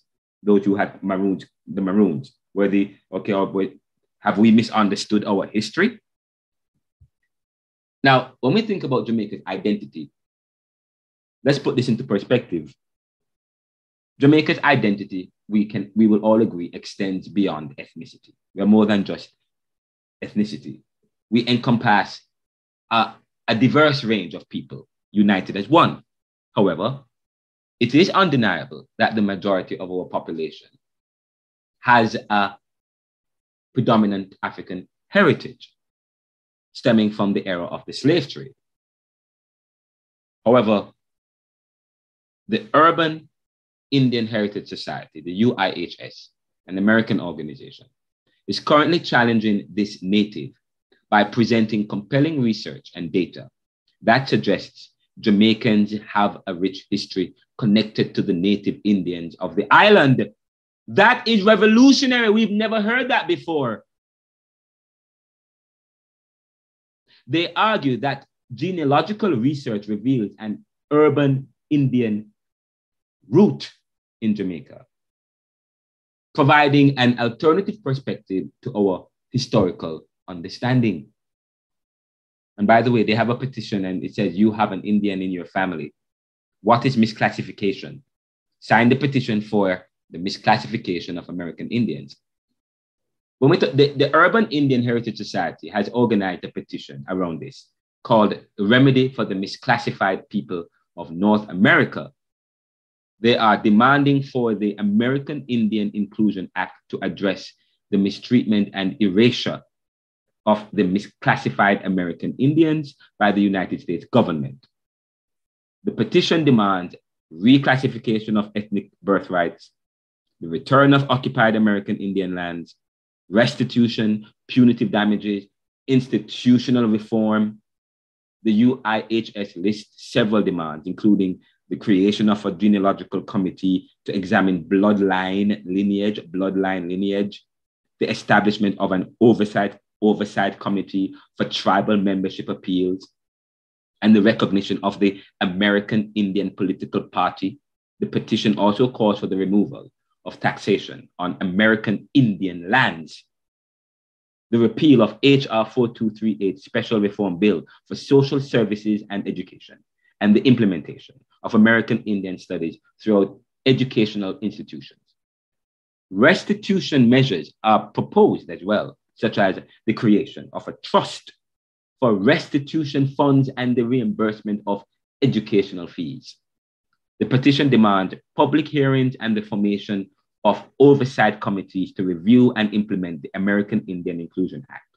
It addresses various government departments and agencies seeking redress for the misclassified American Indian who experienced paper genocide. Notice I say paper genocide. In other words, through paper, they have eliminated and wiped out a whole race or set of people of urban Indian American heritage through paper. In other words, right now, in order for you to claim heritage, urban and Indian heritage, you have to demonstrate this, that, and the third. So through paper, they have committed genocide or ethnocide and policide through politics. The petition will be presented to the United States Congress along with a detailed manifesto of grievances. Of course, we are particularly excited to facilitate this particular presentation by UIHS. They will be at Jamaica Theological Seminary next week, Monday, and they will present their arguments, and we will have a chance to grill them and to question them, because they are also doing research in Jamaica, and they also organize a genealogical presentation. They are even leading and facilitating discussions about Jamaica. These American Indians, these UHIS people. Now, they're my friends, so some of them. So I need to know, but they're my friends. But I'm going to challenge them. I'm going to push back. What gives them that right to be able to make such? But okay, through research, they're doing research. Okay, so we want to hear their arguments. We want to hear the presentation, and we want to do some research ourselves too. And I say to you, what is your lineage? What is your identity? From where does it come from? What informs it from the roots, in terms of your roots? Do you think you have any Indian heritage? How would you know that? How would you know? Okay, so when we come back, we will begin with that. Okay, I'm going to give you 10 minutes break. And when you come back, I'm asking you the question, what is your heritage? What is your roots? Okay, and how far back can you go? Where do you get the information? Do you have any Indian heritage in you, and how can you know? How do you know? How can we find out? It was it was not anything that, by the way, the assignment is not, as long as you do the assignment and send it in, you get full marks, okay? The sources that you get will be the sources, your parents and grandparents and your aunties, because it's a personal research. You won't be able, unless you do some kind of genealogical research, which we don't have now. There's a new discovery. I know they are even calling for the establishment of a committee, a genealogical research and committee and systems to sponsor research around this. And they also have a program around that where you can track your research. But so outside of that, how far back can you go within your own families? Yes? Or do you have any artifacts, any things, any pictures or writings or artifacts that you have that speaks to your generation that goes? That's what I'm talking about. Yes? And when I say what's your sources, what are your sources? I didn't tell you who your sources are because I want to find out to see if you understand what I meant by sources. Depending on what you're writing about will determine your sources. If you're writing about yourself and to trace yourself, your sources will come from you and those who are connected, external to you, but connected to you. The people around you, people in the community, the artifacts and the things around you. Yes? That speaks to you. You may not be able to find a book written by your grandparents. Yes, you can use that, or an article. Okay. But how far back can you go? And why can't you go beyond that? Okay. And do you think you're of an Indian heritage? And why or why not? And if not, why not? Why can't we? How is it that we? Okay. So we will spend 10 minutes and getting into that real quickly. So we come back at 9 o'clock. At 9 o'clock, we will be back. Okay. We are officially on break starting now. 8 o'clock for us, sir. So, yes, 8 o'clock for you guys. All right. Yes. But I wanted to make one quick comment. Sorry. Yes. Go ahead. I like when you guys. Yes. When I was growing up, the people the older people around me, when they refer to somebody as a maroon, usually those persons have a very dark complexion and what we would call in Jamaica pretty hair. they were more Indian looking here. Those are the people that I knew our older person referred to as Maroons. I was kind of taken aback when I realized that the books are now saying Maroons were runaway enslaved Africans. But when, as I said, Maroons were the people that our foreparents referred to as Maroons, had a more Indian look. I want that when you write your interaction paper or whatever you write that I ask you, you want to say that. That's what you write, you know? When you say, okay, I mean, this, what we were told and and who told you that? Yeah, that's, who told you that? This is exciting. This is exciting. This is how you want to, this is how researchers do research to find out things, okay? So you're doing anthropology. That's what you're doing now is anthropological research. Going, okay, to delve, you're not reading any book, maybe you can read a book to guide your research. How do you do research around finding information about a particular people based on the people? Okay, so this is what you call what you call ethnographic research. I am asking you to do. So when you do Caribbean thought is interdisciplinary. You're doing sociology, yes. You're doing religion and theology. You're doing apologetics in a sense. You are doing post-colonialism, Pan-Africanism, economics, sociology. Okay, and I'm a student of interdisciplinary studies, just so you know. And I love interdisciplinary study. I think it's the way of the future. Okay, we are dynamic people. So, and I love your response, you know, because we are such a verbose people. We write, we talk well, but when we're ready to write, but I love what you just said. What you said was very academic, was very beautiful. I want to read that. I want to have conversations in your papers. What you said was powerful. You want to write that when you write, Dane. What you just said to me, you want to write it real quick. Write it down real quick. The way how you said it, the word for word. Okay, and you develop that into a book. That's how you write. Okay, I love how you talk. I love how you write. That's how you write. That's how you think. That's how you. I love that. That's what I was looking for. You can talk to people. You know. Tell me what you know, but then and tell me based on people you can find, and what you know from what people say and rumor or whatever other oral tradition, whatever. Yeah. And can I tell you, Dane? That's what I was told. It was not until recently. So that is why this is so powerful. Exactly. This is powerful. And guess what? We are part of this. We are among the first people in Jamaica. Just so you know, this class and Jamaica Theological Seminary, we're going to have these people presenting at our seminary. Okay. They're going to present their findings and their research and so on and so forth. I'm looking forward to this. And I'm going to invite members of the media to come and I'll share this link to the members of the media, because this is a powerful theory and we're academics. You want to eat this up.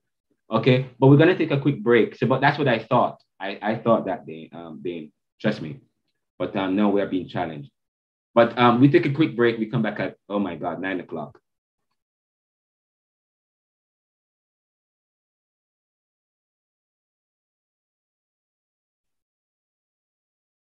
You'll come back at 5 past, right? We're getting 5 past. Right. If we come, guys, last week you guys just left the class. And they're talking. I didn't even know. When I look, I see only 4 people. Listen, guys, I want you guys to show me that courtesy. If you guys can't stay beyond 9, in fact, don't even text me. Just raise your hand and say, sir, I have to go. Okay, because I have XYZ. And then, or can I talk with you about me being okay?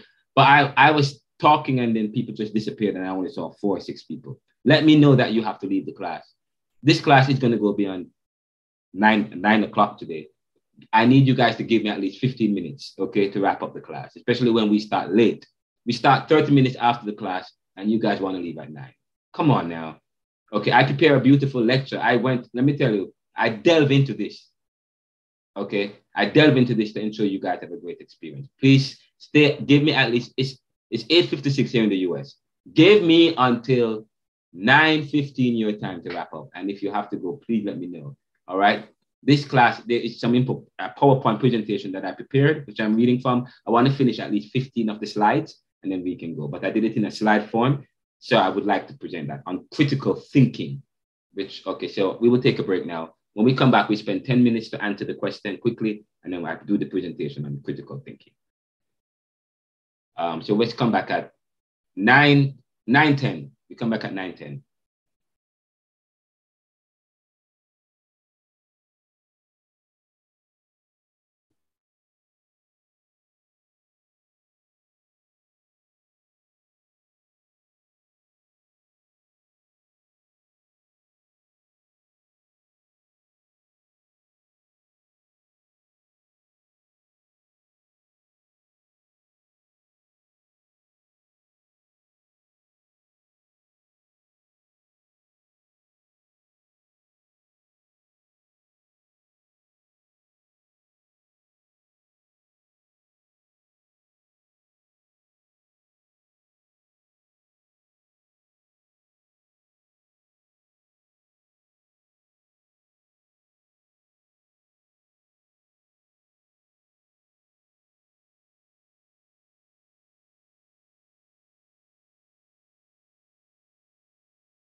And can people afford that? The question is, where is the will to prop up? And so the question is, where is the will to prop up another country so that their people no longer need to travel or to migrate?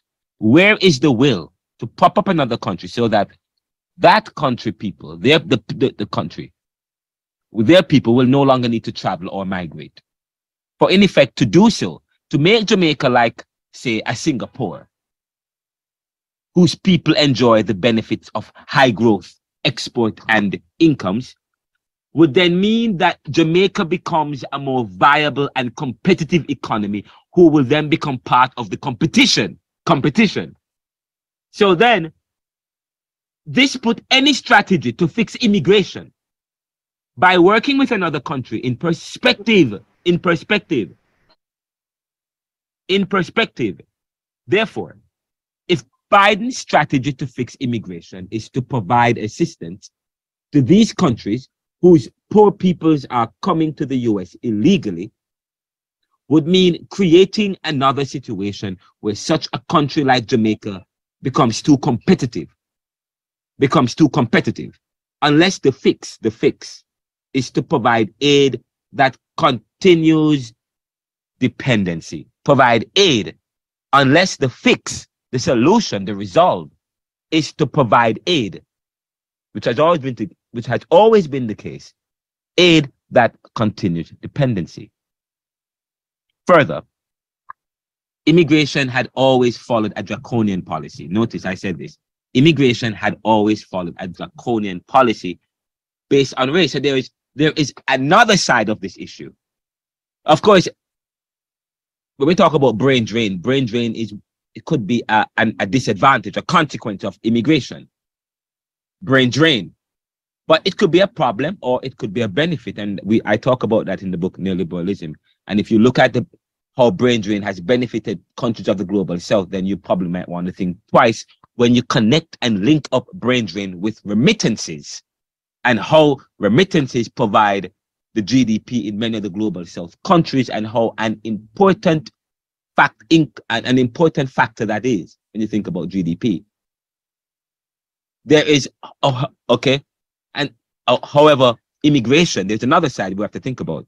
I am saying to you that immigration had always followed a draconian policy, which is why we see the people who normally migrate or immigrate illegally, say for example, would take the risk as to travel to Panama and other countries and take the journey that they would, and the lengths that it would take them to travel and to come to a first world country. It is because immigration had always followed a draconian. When you look at the people who travel or migrate illegally from the global south into the global north, and those who use Mexico and who go at people the possibility of work. And I said, to answer this question critically or to critique, okay, we're not only skeptics from the looking. You could actually go to the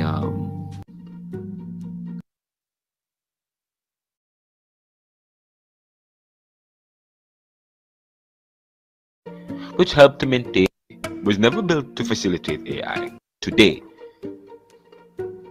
this society was never built to facilitate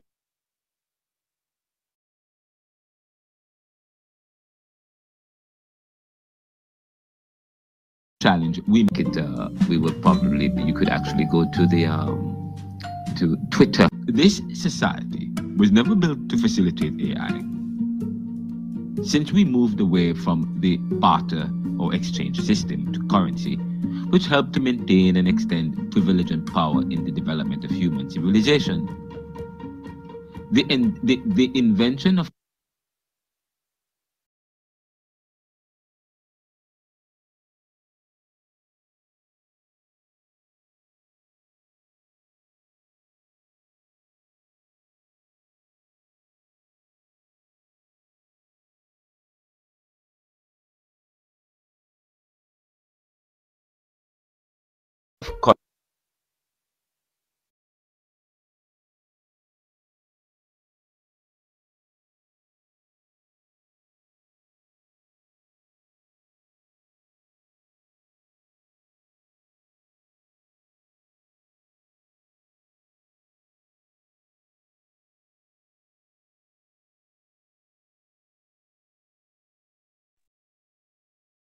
Welcome back, guys.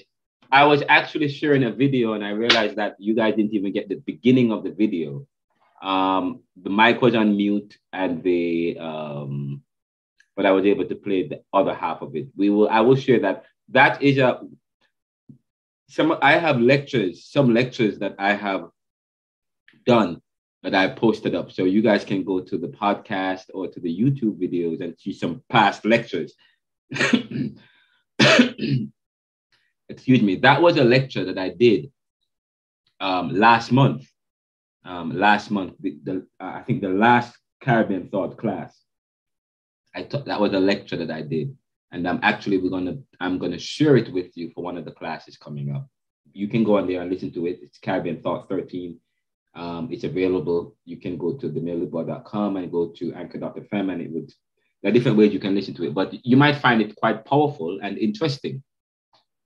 Now, just so you know, I mentioned some stuff about Paul Prescott in terms of how C.L.R. James and racial hierarchy in cricket, and racial hierarchy in cricket never ended until the 1980s or something of the sort, or the 90s. We never had a black captain for a long time in Caribbean cricket. You couldn't have anybody. You can be black and play cricket, but you can't be black and be a captain and be a leader. Okay, because of of course, if you're black, you can't lead.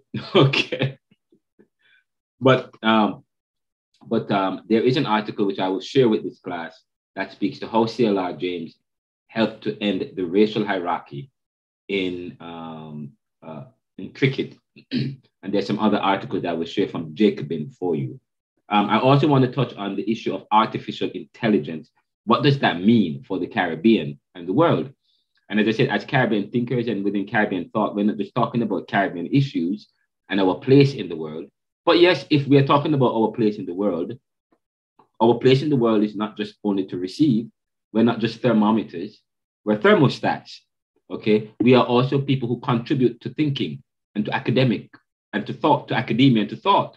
So we want to write about what's going on in society. Not only that, we want our government and our leaders to develop ideas and concepts and thinking around what's going on in the 21st century and for the future.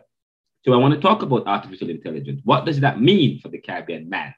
Okay, because we talk about artificial intelligence seems to be an AI seems to be an apocalyptic idea. It's the end of society, or the end of how we think about society. What does that mean for the Caribbean? Okay, but I mean, in terms of our use of the technology, we know that my nephew and I, we have a company where we build websites, and he uses Chat GPT. I'm like, oh, you have Chat GPT in Jamaica? That's good. Chat GPT is really good. There's another topic I want to add. Who rules the world? Who rules the world? A very important topic I want to talk about. Who rules the world? We'll say more about that. And that's where I'll stop. Now, 5 minutes. Question. Just before we took the break, I had asked you guys some questions about your heritage and your lineage. I asked the question, what is your heritage? What is your lineage? How far back can you go to find your roots? What sources do you have? Do you have any Indians? Do you have Indians in your family, or people of any or Indian roots? Or do you have any? Can you trace your heritage back to an Indian heritage? If not, why not? If you can, how so? I want to know. And by the way, Dane talked about Maroons, and they were dark skinned. A lot of the Maroons are dark skinned, but not all of them are. You might find one or two Maroons that's not. But you also have my grandmother, my mom's side. I understand she was Maroon, and but nice hair. They have very nice hair in a sense. I mean, they use the hair to adjudicate sometimes. Nice. You know what? I should not say nice hair. I apologize. That I should not use the word. They have a certain kind of hair. A certain kind of hair. And so, which does not necessarily resemble what African hair look like. You know what I mean? And of course, is that a result of an Indian heritage? Now they have doing studies where you can trace bloodlines, and some of the genealogical studies I understand there was one study that taken them to court, or they sued. There was a lawsuit against this genealogical study where they were lying. So I'm not sure about that. So that's something to think about. But tell me, questions, you guys. Anybody wants to take a couple of you? Let me hear the responses. What's your heritage? What's your lineage? How far back can you go, and what are the sources? Do you have any Indian heritage in your family? Sir. Easy, yes.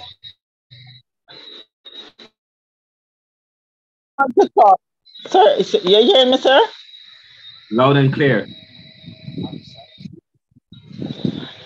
Okay, I just want to talk a little about mine. Yes. All right. So I had mentioned in my submission that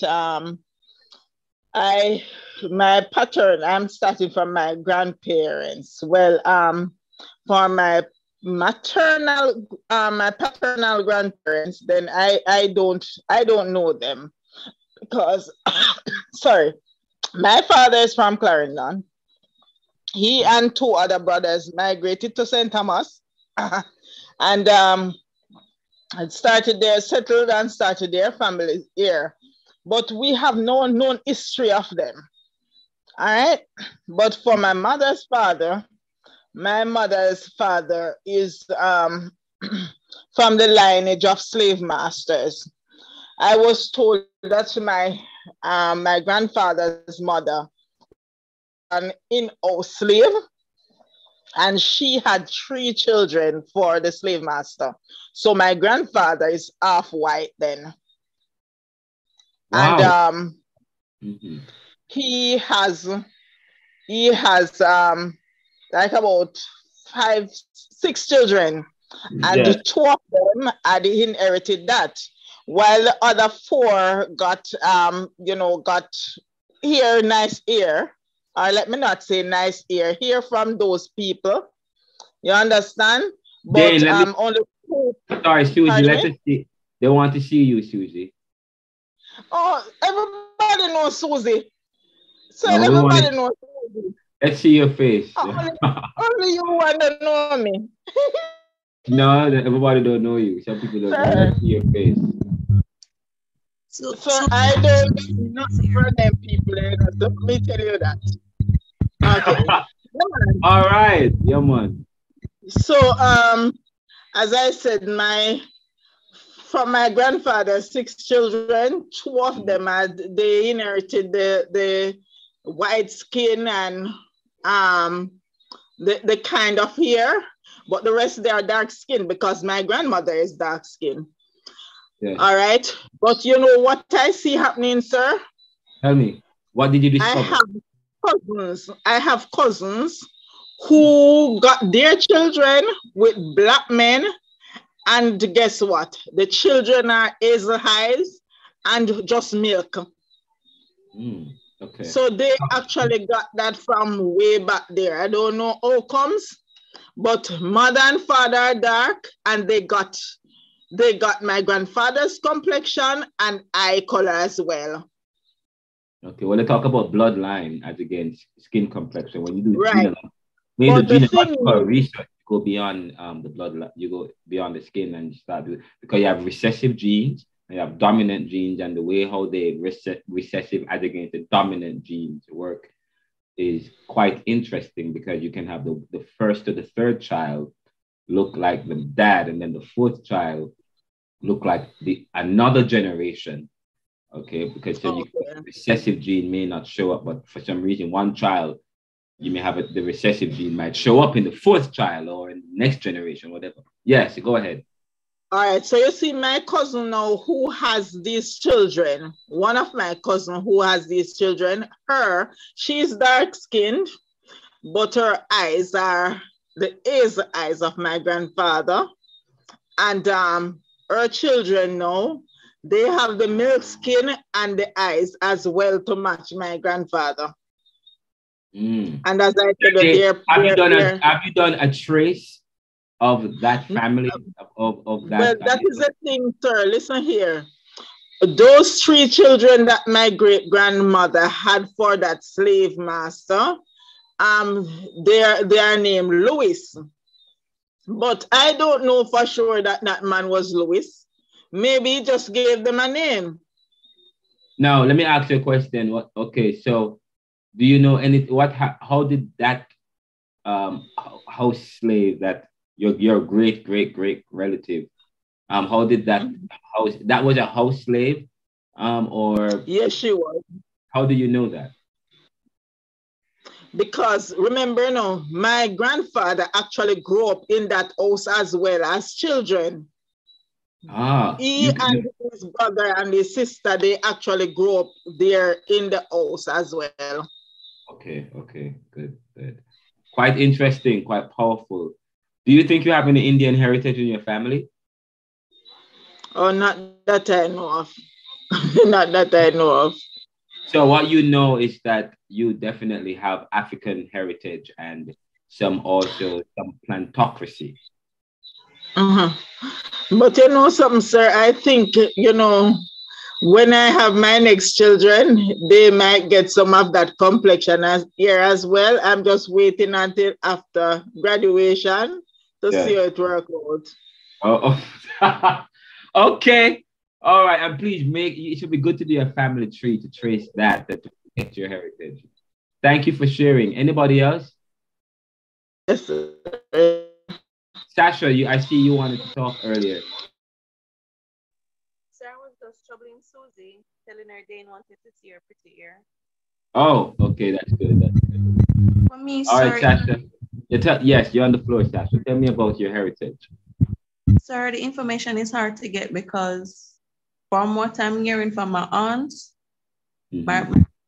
So my patron, my great grandparents.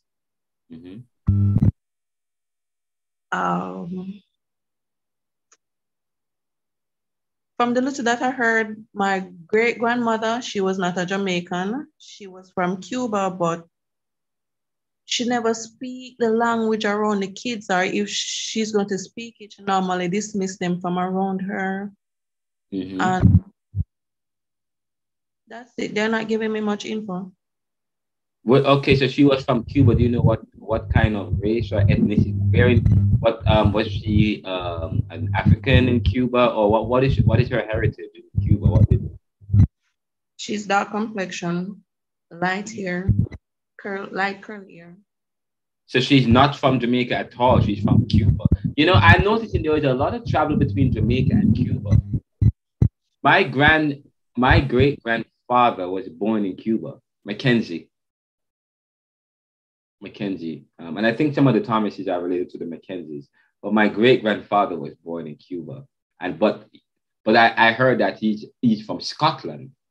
My great grandfather is from Scotland, and he went to Cuba, and that's where he met this is on my father's side. This is when he met that's when he met my great grandmother. My great grandmother was from Jamaica, but she traveled, but she went to Cuba, and that's where she met the Scotland man. That's what I was told. Okay. Now, what happened before this woman met this Cuban? Before the Scottish, I don't know. I don't know what happened. No one can tell me. They don't know anything else because, as usual, we don't do a very good job in tracing our history and protecting and keeping our heritage. We don't do a very good job. So other people do it for us. Okay. Other people. So nothing is, I don't know anything beyond that. On my mom's side, however, I'm being told that my grandmother her great grandfather was mixed with some maroon, but my mom's mom had some kind of Irish. But there might be some kind of urban Indian heritage somewhere down the line. I don't know. Okay, but it's quite interesting. Anybody else? Excuse me. Anybody else?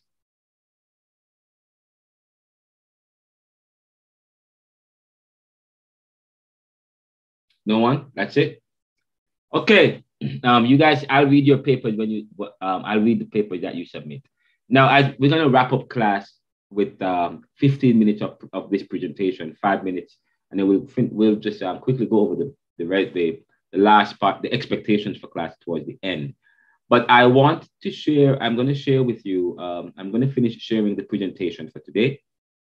So good, let me go back to that and let me bring this up. This is a very important topic which I am about to do with, oops, no. Okay, good. All right, so now let's, from current slide. Okay, so we were looking at some questions and important themes. By the way, what is Caribbean and what is the socioeconomic context of the Caribbean? We said that the Caribbean is an invention of the 20th century. I mean, where is the Caribbean and are the people and are Caribbean people America? Oh, American. By the way, I forgot you guys didn't answer that question. Are the Caribbean people Americans? And I'm going to say, yes, they're Americans. We are part of the Americans. I actually answered that question already. Are we Americans? Yes, we are Americans. Caribbean, we are part of the Caribbean. We are part of the Americas, the American continent. And if you look at how the world is in terms of land mass and those and the extending islands or extending masses, you know, whenever you have you look at an island, and you look at a mainland or a continent, the mainland, there's always some kind of little offshoot, as if someone threw a dart, splash something, and it goes all over the place. There's some breaks, so you have some break with the water broke. So there are some breaks with the water. God was creating the world, and he did a splash, but there were some breaks. The breaks that create some little offshoots. The islands are part. So we are part of the American. We extend from the American mainland, but we are part of the Americas and the American experience. Okay, we're part of the American experience. So I said, so yes, we are part of the American experience, especially from the 1960s. Oh, sorry, from Christopher Columbus until now, and even before that, there is still that part, that something that connects the people and the place in this region that is special and unique from any other place. What is critical thinking and how is it important to the study of Caribbean thought? That is what the presentation is about today. As we conceptualize the course Caribbean thought, we think about Caribbean as a place. We think as Caribbean with a people and with challenges, but we talk about looking at things from history from a subaltern view, looking at history from below. We are able to do that because we are able to do that, or we are doing that. When we do that, we're doing critical thinking. So Caribbean thought involves critical analysis.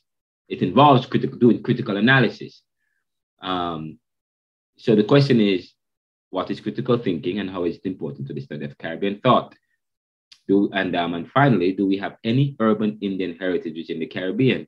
So if I were to ask you that question, all of you would say, no, we don't know of anything. I don't know. I can't point to any Indian heritage, urban Indian heritage. Probably East Indian, but I can point to Maroons. Whether or not there was some kind of interaction, I can't point to that. So I'm looking forward with a bated breath to hear what they have to say on Monday. But do we have any urban Indian heritage in the Caribbean? We'll wait until next week to have a dialogue, to hear the presentation. And then we can probably do some more research within our family and probably do some bloodline research. Now, the question of critical thinking is important, but by the way, important as it relates to the important themes, topics, and contributors to Caribbean thinking. We talk about misclassified urban Indians. Then we talk about the issue of dependent capitalism. What is dependent capitalism? I talk about that in the book Neoliberalism. I'll talk about that later on in the course. Democratic socialism, which is a political ideology, which was a dominant political ideology, especially from that dominated countries of the global south, especially in the Caribbean, Jamaica, and so on, in the 1940s, 50s, because many people thought that democratic socialism was a kind of political ideology that seemed to provide the kind of way out for them. That was the best political system that created that was based on the masses of people. Okay, it was based on equality, and of course, you're talking about people who are discriminated against, people there who are experience inequality and poverty, and who are treated as property within a particular system that promotes equity and capitalism. Okay, but so capitalism didn't provide any hope or benefit for people. So many of the people in the Caribbean and the global South, or of course, they gravitated towards socialism. And of course, Keith and Novella Nelson in their book talks about democratic socialism. I'm going to get to Maxine right after this. There's also neoliberal globalization and the issue of neoliberal globalization. What is neoliberal globalization? We attach neoliberal with globalization. Globalization is where goods and services and its products, where goods and services cross borders, countries or society. In its raw sense, globalization involves that. Globalization is the making of the world as a village. And we talk about neoliberal is the strategy behind that facilitates globalization. The kind of strategy behind the global that defined the 1980s and 90s and 2000s. The kind of globalization that defined it was a strategy that we call neoliberal, a bureaucratic phenomenon that we will define later on. We talk about the contributors Franz Fanon and Homi Bhabha. We thought Franz Fanon, right, was in a sense was famous for combining post-colonialism and looking at the colonial man and combining it within a psychoanalytic theory. So he was kind of profound. He was very profound using psychoanalysis and the Sigmund and Freudian theory and then looking at the empowered man and looking at the colonized man within a psychoanalytic frame. Okay, so he was famous for that, but he was also seen as an activist, as a radicalist. In fact, his books were banned at one point, but that's Franz Fanon, and he was very influential in many people of the global South. Homi Bhabha, another literarian, she wrote the book, The Location of Culture. And in fact, she was one of the theorists who have spent a lot of time analyzing past theorists and diverse currents that have helped to shape the global South or the post-colonial man. Bob Marley, in Who Shot the Sheriff, and how influential a figure he was in terms of the music, which has helped to transform Caribbean society or Jamaica and put Jamaica on the world stage, in a sense, made Jamaica. But yet still many Jamaicans, while they accept Bob Marley, many Jamaicans don't embrace him because he is seen as a Rasta promoting religious. And of course, you talk about the dominant political ideology within Jamaica. Okay, it is one that is married with the capitalist, this capitalist viewpoint. But Bob Marley said in one of his famous quotes, "We're not Marxist or capitalist, we are Rasta." And many Jamaicans, no, we're not Rastafarian. Most of us are Christians. We are Christians, and my mom didn't like Rastafarians. She didn't like people with dreadlocks, and and even many conservative Christians and Orthodox and Pentecostals, and many Christians and many people who promote this kind of bourgeois Britishness. Okay, where they eschew people like the Rastafarians and the Bob Marleys of the world. They thought they were weird and part of the hippie culture, or whatever the case might be, the fringes of society. So many within Jamaica, how some people in Jamaica view Jamaica. I mean, how people talk about Bob Marley. They talk about him in one way, but then you go outside, you go elsewhere, they talk about him, or they fully embrace Bob Marley. Oh, Bob Marley. You'll never believe that they play reggae music, Bob Marley music when they go outside. Maybe they're trying to fit, they want to develop relevance. Maybe they're trying to fit within the mold of how they're seen. But they are seen in the eyes of Bob Marley because Bob Marley was from Jamaica, and he in a sense brought his culture and his ideologies and promoted a particular ideology, brought Jamaica on the map and Jamaica, and and of course Jamaica. And by the way, today I was watching an American station TV, and they were talking about reggae music and how reggae music is changing, and people would tell you reggae music led to dancehall music, which led to rap music, but Jamaicans don't benefit from reggae music as much as they should, and dancehall music, or maybe because it's not as organized. Okay, so that we don't make as much money, we don't benefit from it in a very unique and a very organized way. But Bob Marley was very instrumental in developing this kind of religious, promoting Rastafarianism, promoting our music and our dance and our culture, and and the language, how he talks. They like the Jamaican language and how Jamaicans speak and vocalize in a sense. But anyway, he was very instrumental.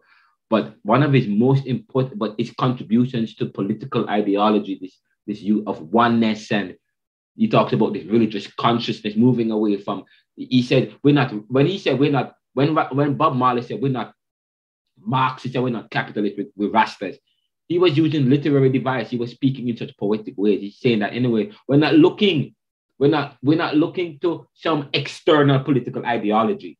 We're not looking to Marxist, or we're not looking to. We are looking to something else, something deeper that comes from within and from without. That is external. That is something that is divine and something that is within, in a sense. We're not turning to capitalism because capitalism has failed us. We're not turning to socialism because socialism has failed us, in a sense. He's looking to something more religious, and his religion was not based in historical religion. It wasn't based in Christianity. He wanted to move away from Christianity because Christianity, to many Rastas and many people in the Black movement, was tainted. Was one of the reasons why helped to promote the suffering of the Black people.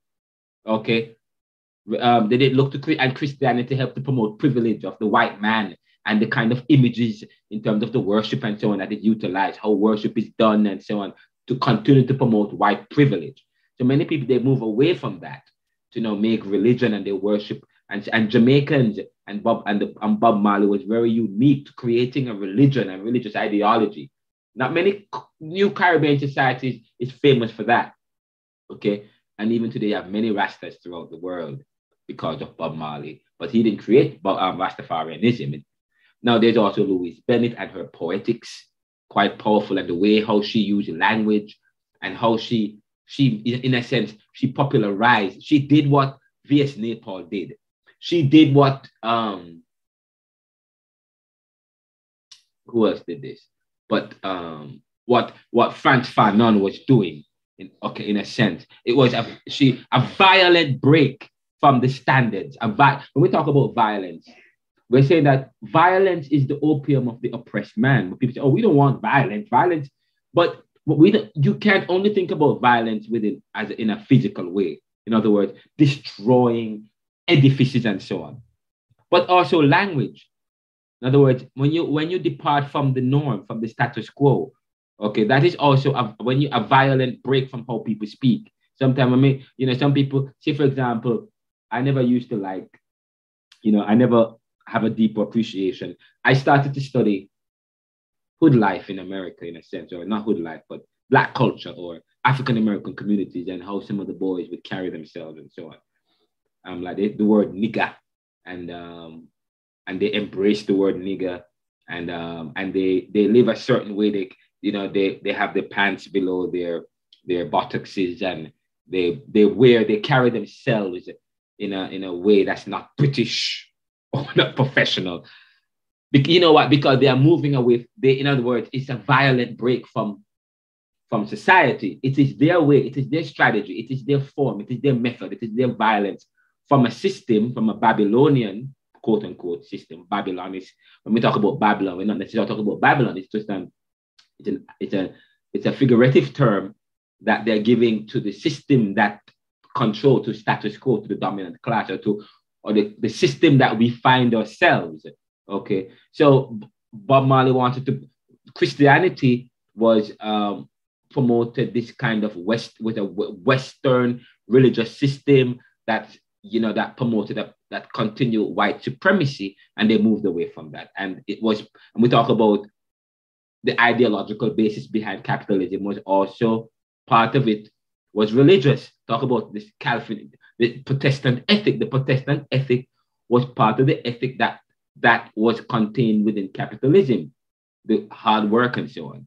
And so, of course, an understanding of that would then move you to not want to identify with such a draconian and callous religion. So now they want to them creating, and of course, they were suspicious of, anyway, but we'll talk about that in a few minutes. So Louise Bennet was she, of course, if you can't speak English very well, you're looked down upon, because of course when you talk about the socio-economic context of Jamaica, we talk about Jamaica is based on on class. It's a class system, and part of it is racial, part of it is your education, and also part of it is your ability to speak, to grasp English. Okay, you are seen in a different light when you have a certain control of the English language, when you have a certain ease of the English language. Okay, when you're able to speak it in a certain way. Okay, so of course, but Louise and patois was not included as part of the standards. The whole reason, in fact, the issue of Creole as against language. Creole is a creation of a system that privileged European language over Caribbean and post-colonial speakers.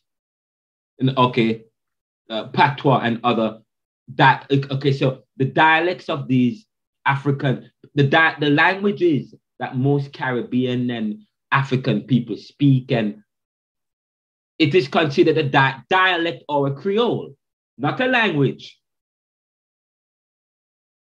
Why is this so? As against French, English, and so on, those are languages. Is it the same as we continue in our minds this discrimination by accepting certain things? Okay, so why is it that we cannot write in patois? It's difficult to write patois, they say, but probably that's an argument from convenience. But Louise Bennet has showed us how we can speak the Jamaican language. And when I say Jamaican language, I'm not talking English. Okay, English is borrowed language. We can speak Jamaica. This is how something that is unique to Jamaica dancehall and reggae music and the Rastafari movement, and probably they say Obia. Okay, but something that is unique is the patois, Jamaican patois. That is our language that we talk. So we speak. Okay, but people look down upon it, even when you're in a class in a university, them look down upon it. Okay, I deliberately. Okay, but when you study cultures and some of how people present themselves, and they will call it ragamuffin or the Don man or the whatever the words that is used to describe people in community who break from the standards. Louise Bennet championed that break from standard, using promoting in her literary genius language, the Jamaican dialect, and put it in the center stage. That is violence. When Franz Fanon says the Negro is not any more than the white man, he is not using subject-verb agreement in that sentence deliberately, okay, to show, okay, because he's using a violent way to lift up something that's never usually lifted up, okay? Rex Nettleford talks about the issue of identity, okay? And we're going to talk about Rex Nettleford, talk about the Jamaican dance movement, very instrumental in creating the Jamaican dance movement and contributed to academia in terms of the issue of identity. The issue of identity, and him writing about identity is important because, you know, his whole issue of the LGBT community, okay? And Rex Nettleford as a Jamaican and how Jamaicans are predisposed when we talk about the issue of identity and the masculine, the issue of sexuality, sexual identity. Or by the way, I should have added the Herflow Foundation and period poverty, because say, for example, the challenge of ending period poverty was the challenge of period of trying to deal with period poverty in Jamaica by Shelley Fraser and Shelley and Meeks and the Weeks and the Herflow Foundation in Jamaica. The problem, and I interviewed her for a show that we did. The problem that they had was the church and the masculine stance that people have. And so, of course, so we have to talk about that, the issue of sexual identity and how also our theology and our philosophy plays a role in that. Of course, Stephanie Black and Jamaica Kincaid. This movie, the film Life and Death, is a very important film. Life and Death, powerful. We're going to show that film. That film is quite powerful, quite vital to the class as we start to look at, especially how structural adjustment has affected Jamaica. The Life and Death looks, and in a sense, it looks at immigration, but not immigration in the way how we see it. And it looks at the issue of escape. Who gets to escape the realities of Jamaica as against who don't? Looks at how, in other words, and the audience, when you look at Life and Death, it was created for people who are on the outside. It's telling a story to the people who only see Jamaica in terms of as a paradise. But then when you study Jamaica, you look at who is doing the working and who is enjoying the beaches, who is at the hotels enjoying, and who is always serving. So it shows the dynamic. It juxtaposes that. When you study film, you look at juxtaposition.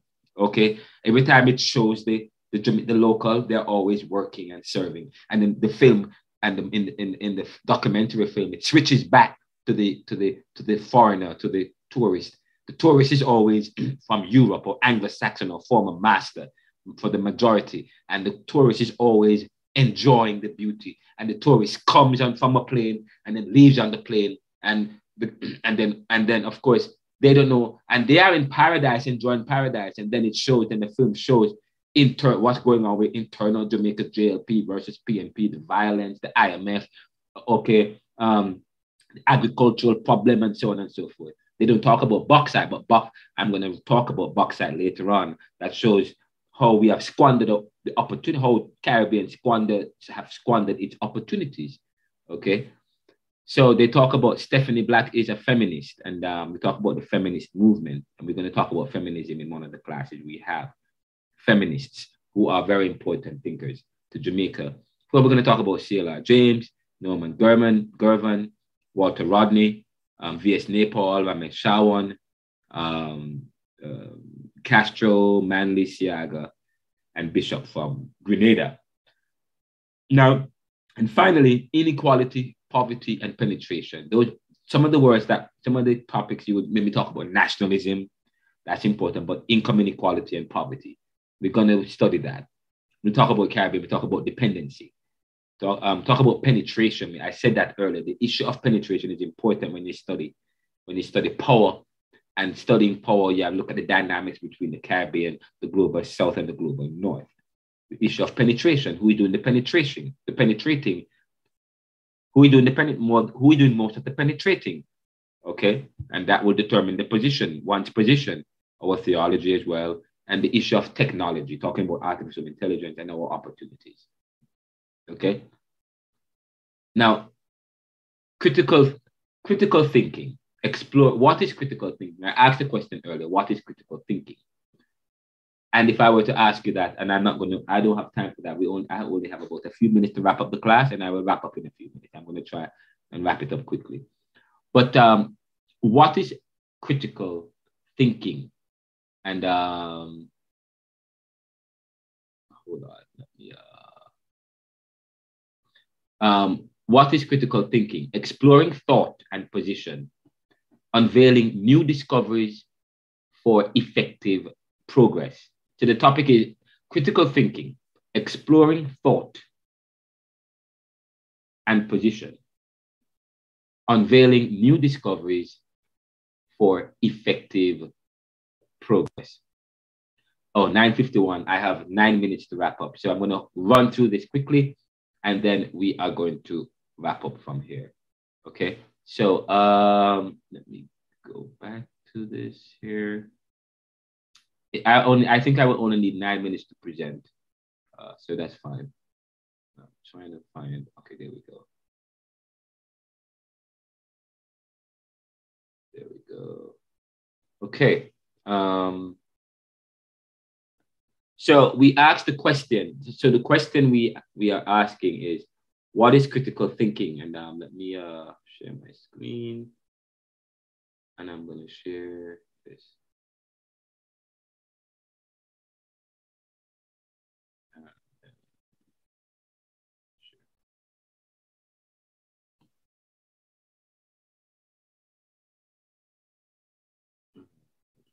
this. I'm sorry. I'm having a problem. I don't want to go that far. Stop video.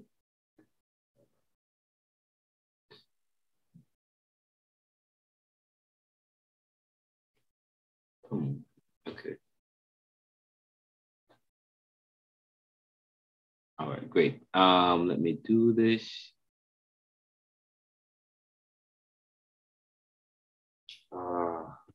Sorry about that. I am missing my notes. I'm trying to find my notes. Let me try to find it here. 1 second, guys. Let me go back to share my screen. Yeah, I'm sharing. Okay, there we go. And share screen. All right, and now let's go from current slide. Good. Now, what is critical thinking? So we're going to define critical thinking. When we define critical thinking,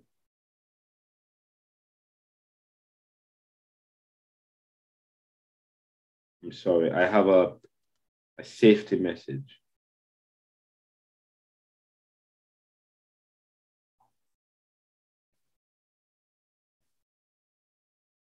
Sorry, but I have a malware that something was trying to infect my computer just now. I'm sorry about that. Hold up, I'm fixing it now. Something is trying to go on my computer. I have a safety warning. Hold on just 1 second.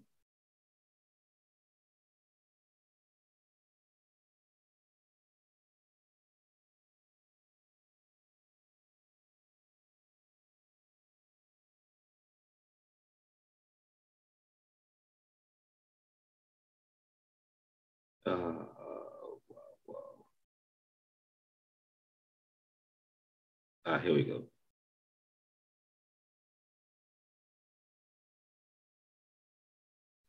Okay, critical thinking. When we talk about critical thinking, what are we talking about? One,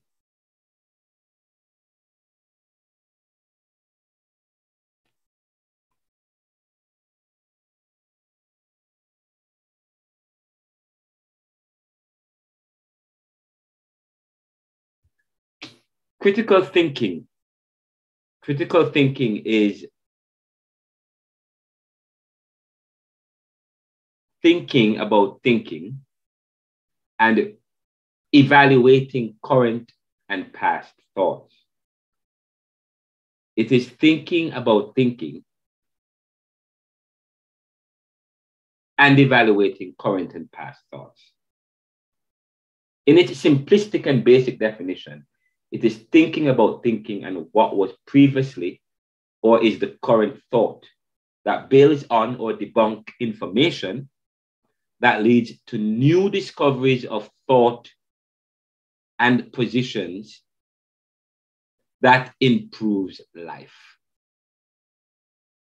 It is deliberately and intentionally reflecting on truths, challenging oneself, whether through introspective discourse or engagement with others. It highlights the importance of reflection, challenging truth, and engaging with others. Critical thinking deconstructs reality. And I'm going to emphasize the deconstruction of reality and the pursuit of progress through critical thinking. So we're the deconstruction of reality.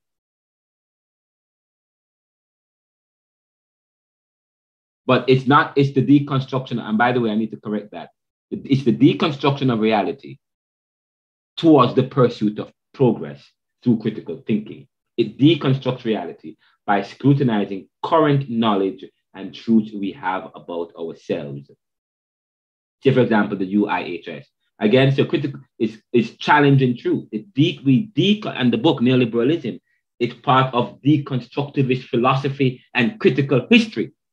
Talk about the neoliberal and Caribbean thought and what we are about on postcolonial. We're deconstructing. So Caribbean critical thinking, it deconstructs reality by scrutinizing current knowledge and truths we have about ourselves.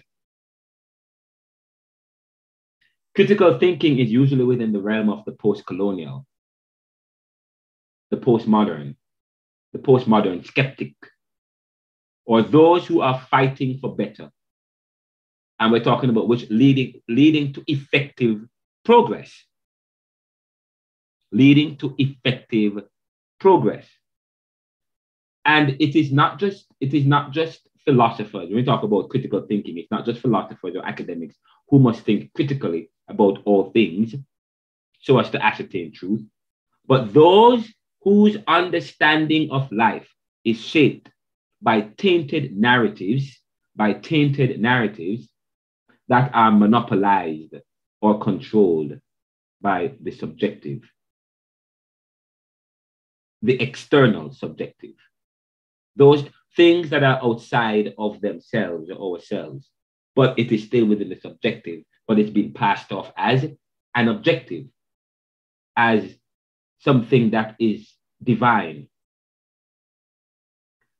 However, we cannot escape the subjective, as this is how we make sense of our reality based on what we learned from Descartes in his phenomenology, Descartes. That leads to his reality within the totality of what is true and how we may come to affirm that truth, or the truth of that reality, or the truth of reality.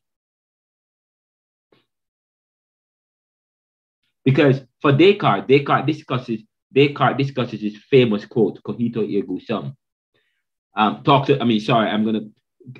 Descartes' famous quote, "Cogito ergo sum," I think, therefore I am, which is an exploration of existence and the role of the mind in affirming reality. But whose mind? In our mind. Nobody else's. Only you know. You cannot know anything for true, for real, out without external verification of the person projecting that reality. The only thing you can know for certain is that it is within your own self and within your own mind, according to Descartes. Because Descartes started from the point of view when he tried to understand all things. He said, how can I know whether or not anything exists? Okay, I'm going to start from saying nothing exists. But wait, somebody is thinking that. Who is thinking that nothing exists? My mind. So therefore, my mind, my thinking mind exists. And therefore, I think, therefore I am. He had written cogito ergo sum, meaning I think, therefore I am. And Descartes was ambivalent and perplexed about the reality of existence and sought to abandon all things and start afresh from nothing, but discovered the difficulty of doing so, as he cannot deny that something is thinking from the start to do what he is setting out to do. So he concluded that the thing that is thinking is the mind, and therefore one cannot deny its very existence. However, his proof of existence does not go beyond one's own reality. For then one cannot then come to understand any existence outside of one's own mind and reality.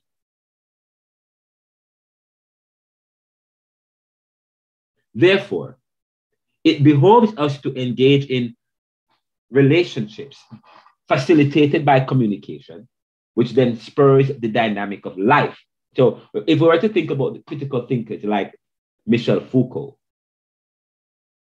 and Immanuel Kant, Michel Foucault and Immanuel Kant are very important critical thinkers. They aren't born for critical thinking, because critical thinking is a skill and a vocation that is developed over time. Critical thinkers are iconoclasts, image breakers, who, like Herodotus, Thucydides, Sappho Pindar, and like Socrates, Plato and Aristotle challenged current reflections of past knowledge of the day, for they had departed from Homer's Iliad, and Homer wrote the book Iliad. If you guys study Greek mythology, the Iliad, if you know about Olympus and the Greeks and the gods, if you guys, and by the way, if you guys get a chance to read that, please do. It's very important for you to read that. I didn't read anything about Greek mythology until I got here to the US. And then I realized, why were we not exposed to Greek mythology in the way that we should have been? It's a very important part of literature when you start thinking about the foundations of knowledge. They had, and then by the way, when we talk about Michel Foucault, Michel Foucault is the most cited researcher across all fields. He was born in 1926. He died in 1984. He was a French philosopher who called his project a critical history of thought.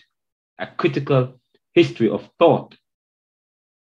Since 1998, Foucault has been providing free access to large selections of about the discourse on truth, and you can learn about Foucault.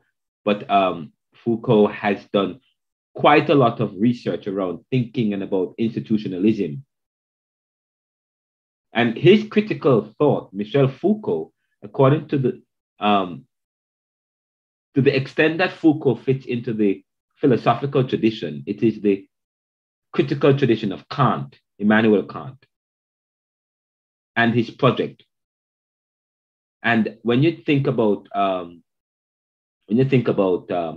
the critical history of thought, it is an analysis of the conditions under which certain relations of subject to object are formed or modified, insofar as those relationships constitute a possible knowledge. So Michel Foucault talked about how institutions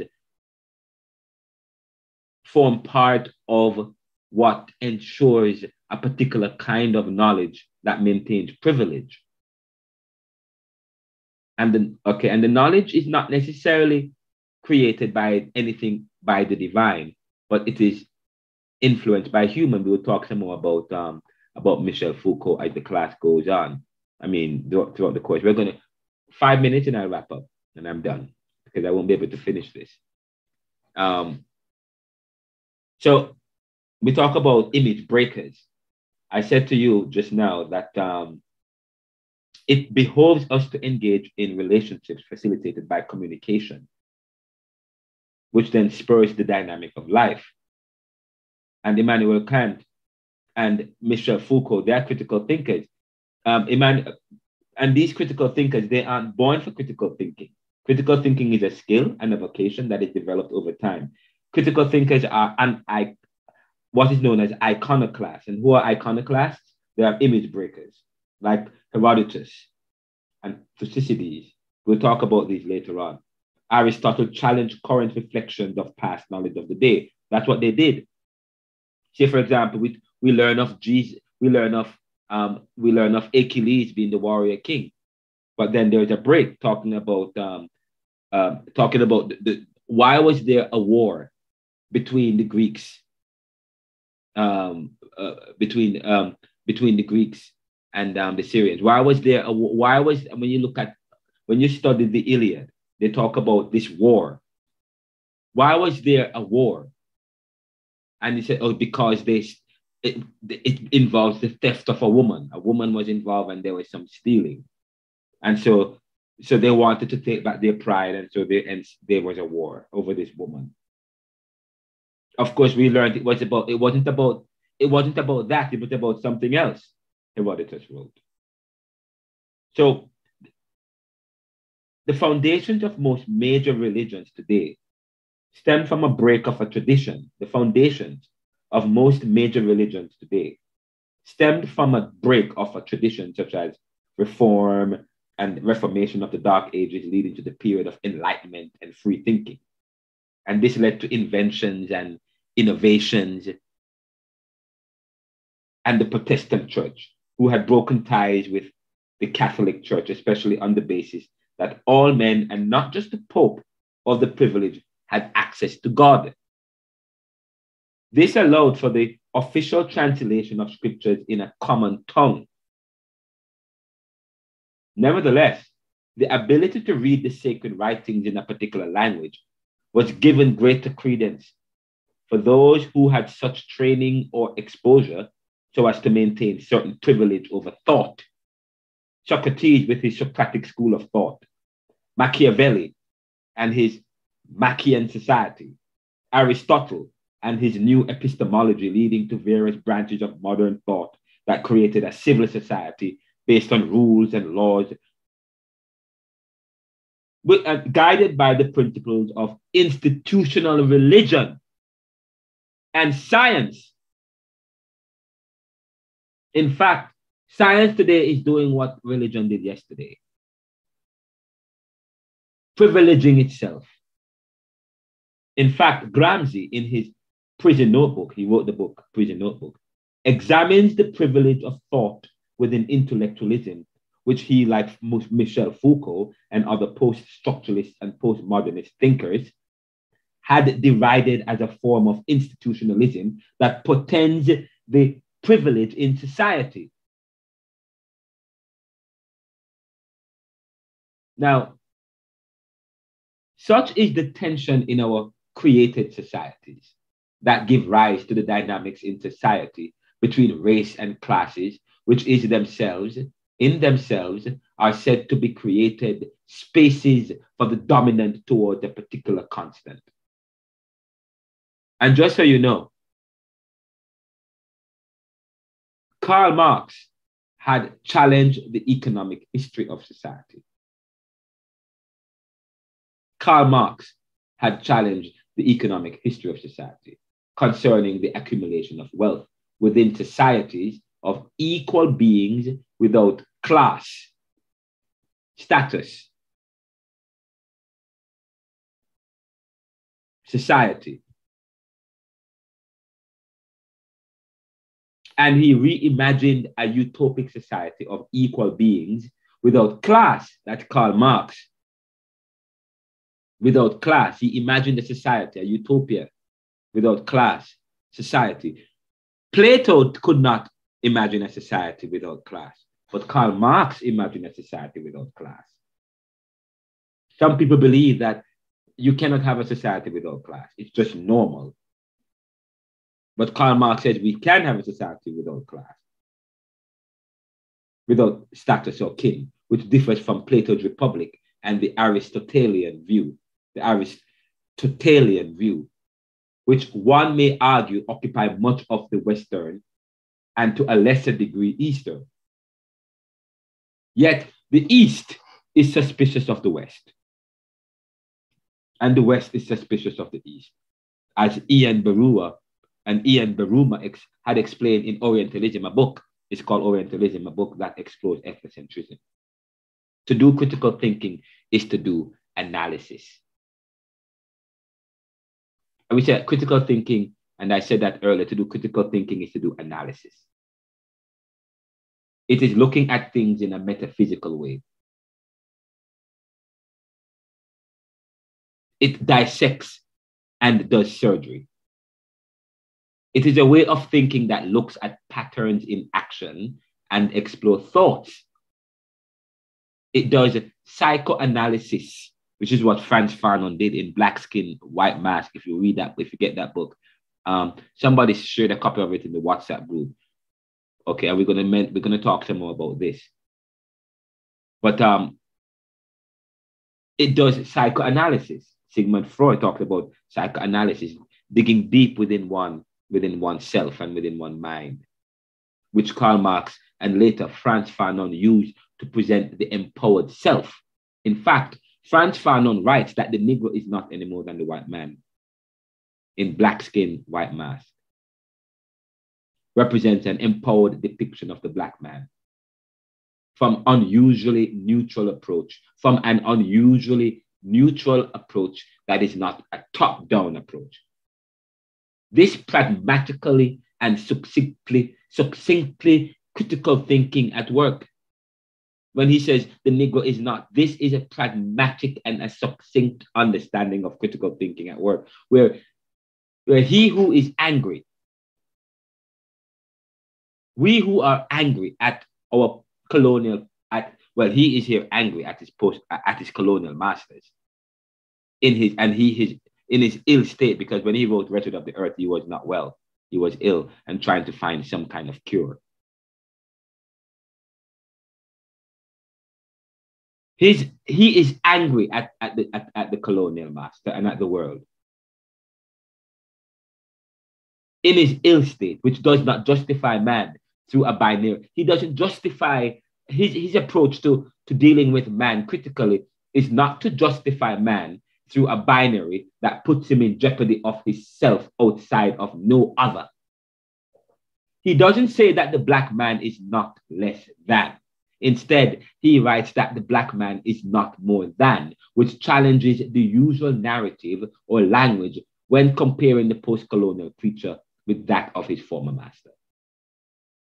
It is a type of thinking that was bold and dangerous in his day, which posed a threat to the status quo, which led to the banning of his books, such as Black Skin, White Mask. Homi Bhabha, the post-colonialist, was even intrigued by Fanon and V.S. Naipaul, who Bhabha explained was off-center, and I said earlier, and it was on the fringes, not part of the center or central and standard thought of the day, not part of intellectualism, due to their work in reimagining the colonial and post-colonial characters as little but talawa, and unassumingly powerful with magic untold. These stories bring to life those who were at the back pages of life. This is critical thinking at work. It examines and evaluates. It examines and evaluates what is the obvious and what is obvious and what is not. What is the obvious? What is the obvious and what is not? It does not take sides. It involves having trained ears and eyes that hear and see far and wide. Critical thinking is developed through the training of the mind to think in a certain way, as it is explorative thinking. It challenges your own thinking and beliefs. It uses logic, common sense, and reason. It benefits from expansive thought and sequencing of present and past knowledge. It builds on past information.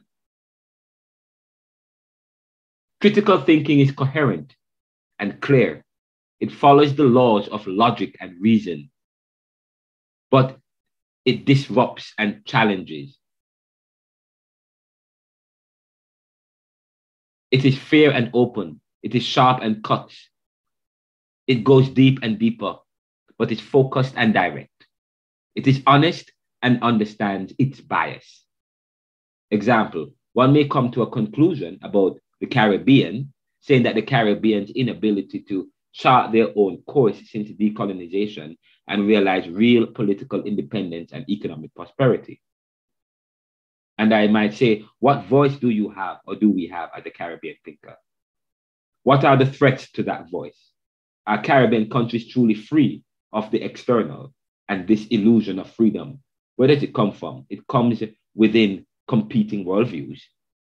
What of the issue of bias? We utilize Kenneth Clark's Dark Ghetto, Dilemmas of Social Power, to help us distill some of the concepts and explore the question and our thoughts. We reference these in the book Neoliberalism when we talk about Kenneth Clark's book Dark Ghetto. We're going to talk about this later.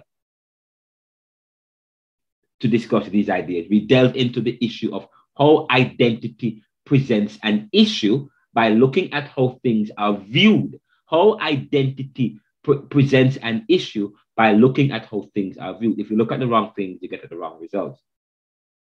Because of determinations based in analysis, influenced by a brand that then led to a branded perspective. I'm going to say that again. We delve into the issue of how identity presents an issue by looking at how things are viewed because of determinations based in analysis, influenced by a brand that then leads to a branded perspective. We explore the problem of study and the issue of position and hierarchy within studies, especially between the subject and the observer. And we then begin to look at the issue of the ghetto. Therefore, the post-colonial man must be a critical thinker who is a skeptic, one who is suspicious of history and its creation of the present. For like Kant, we live in the reality of a history that is a result of human nature and circumstance. Immanuel Kant says history is a result of human nature and circumstance. That's what Immanuel Kant says. And I agree with him.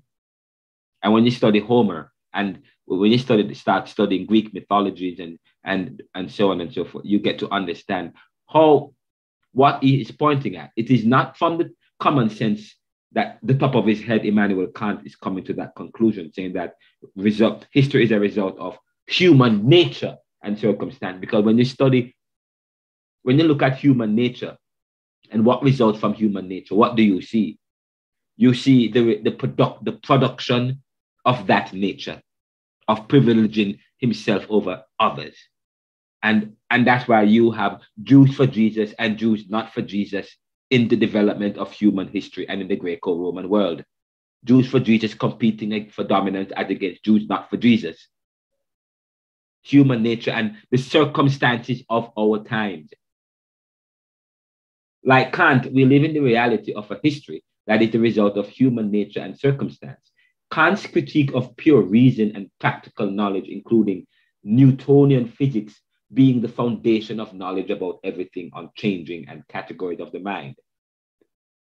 Immanuel Kant, he challenged this view of Newton physics, believing that there is some law that governs physics, that governs nature and society. There is no law. The law that governs physics and the law of thermodynamics is an invention. The law that governs thermodynamics is an invention by man. It's not without human intervention. Immanuel Kant challenges that. He challenges that. He challenged as dangerous any study of moral codes as foundation to any knowledge outside of the varieties of human natures. Outside of the varieties. Again, I'm going to say this again. If you get nothing from what I have said today, as it relates to critical thinking, is this, that the post-colonial man must be a critical thinker. And that Immanuel Kant challenges as dangerous any study of moral codes as foundation to any knowledge outside of the varieties of human nature. In other words, what we determine as the laws of human nature, what we determine as moral codes, doesn't come from outside of man, but it is within man. Now, does that mean that it is bad because it comes from within man? No, but we already agree that what is within man does not know anything for certain outside of himself, as advanced by Descartes. I think, therefore I am.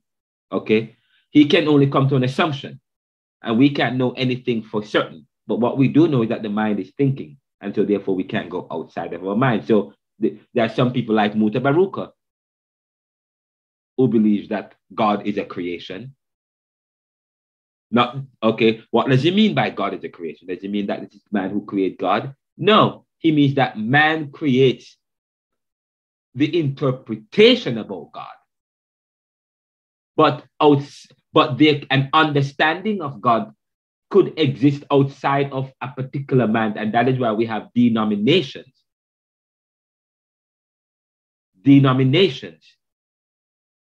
Because, but nothing is wrong with having denominations, but something is wrong with it because people privilege their denomination and their thinking and their perspective over another. Okay? But it is not far, when we start talking about Caribbean theology, we are going to say it is not far-fetched to see God the ultimate intervening with man based on the particular man's understanding and based on the particular man's knowledge and based on where that particular man is. And then that particular man or woman who have engaged and experienced with the divine or with some external history or reality come to a truth that was not meant to universalize that truth, but was just meant for him and the divine or from that experience. But man has gone to do, no, I say to you, when we start to study Caribbean theology, which I said to you, what is the greatest miracle? I think one of the greatest miracles is the picture of man coming together, united. But even within religion that's supposed to bring people together, there is no unity because we have a religion, we have a particular understanding of faith that divides us. Yet, the picture of, but the miracle and the greatest miracle of all things, Jesus Christ died to bring us all together. We talk about that, bringing man together. But every religion have a various way of bringing about unity. And everybody privileged their way. Okay? But I believe the greatest miracle is when we can come together and live as one. That is what God intended for us. Okay, but we will never be able to do that because of the privilege that we have, which comes from human nature, that propensity to privilege. Social institutions represent traditions of knowledge steeped in hegemony and faith. Social institutions represent traditions of knowledge steeped in hegemony and privilege. Critical thinking may seem to hurt one's brain, but such thinking is left to those who are devoid of such discourse and vocation, as they are philosopher kings and queens, working to play their part and make their mark toward revolutionary improvements on the totality of life.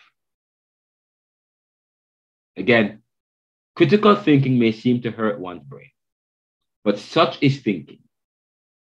Such is thinking, but such thinking is left to those who are devoted to such discourse and vocation, as they are philosopher kings and queens, working to play their part and make their mark toward revolutionary movements on the totality of life.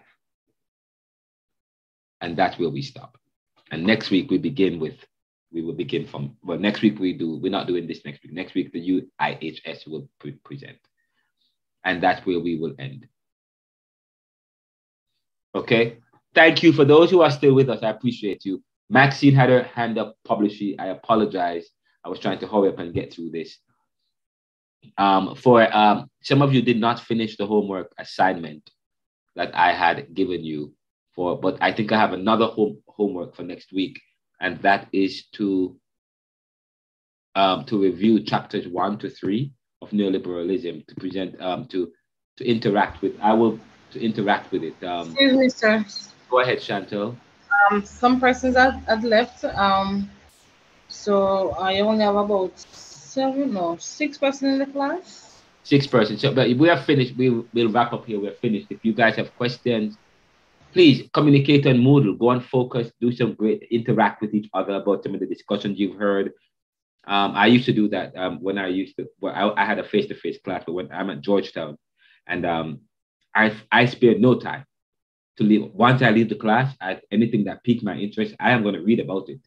I read about it, and then I ask questions, and I post it up I post it to the whole group on the post forum, and I even share questions, professor, and email the professor. It shows you are interested in what you are doing. That's how you learn.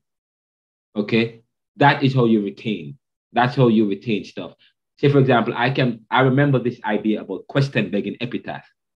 I learned that from way back. You want to engage the subject matter. Some of what I discussed, you may not understand everything that I have just said and the way I presented it. You want to discuss it, go into it a little bit more. That's great. We can do that. But critical thinking is vital and indispensable to the study of post-colonialism and to Caribbean thinking, Caribbean thought, as to discourse. So that it was very important that I present that to you today. Now, I'm going to share the PowerPoint presentation And I will also share a summarized version of the PowerPoint presentation summarizes everything. But as it relates to people like Immanuel Kant and Descartes and Michel Foucault, as it relates to Michel Foucault, Descartes, and Homi Bhabha and so on, we will delve into those people some more, okay? Because those people have helped to influence the Caribbean minds. So when we study diverse currents in Caribbean, the people from the Caribbean who were studying, they were influenced by something, by thinkers before them, and some of their contemporaries, who are those people, Michel Foucault and so on, and Kant, and of course we want to look at Newtonian physics, because Newtonian physics, some of Newtonian physics is what has helped to build the society we have today, the traditions that we hold, religious values, and our legal system. But okay, we're challenging that today, but that's about it. We finish that. We end here. Thank you guys. So any Maxine, do you still have that question? She left, sir. Okay, sorry, the class rep, Dana supposed to be the class rep. Who is the class rep? Dane? Yes, Dane. sir. All right, Dane, that means you have to communicate with myself and Chantel, and communicate with your classmates and so on.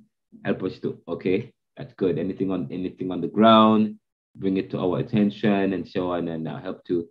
So you will be the class rep, and we will talk later about this. What we need to do now, we need to organize the groups. So I will work on organizing the group with you for next week. After the presentation next week, I'll put you in groups. Some of you did not submit the assignment for this week, which was, you didn't realize it was so easy. Okay, so please do it. You will be graded for it. It go towards your grade.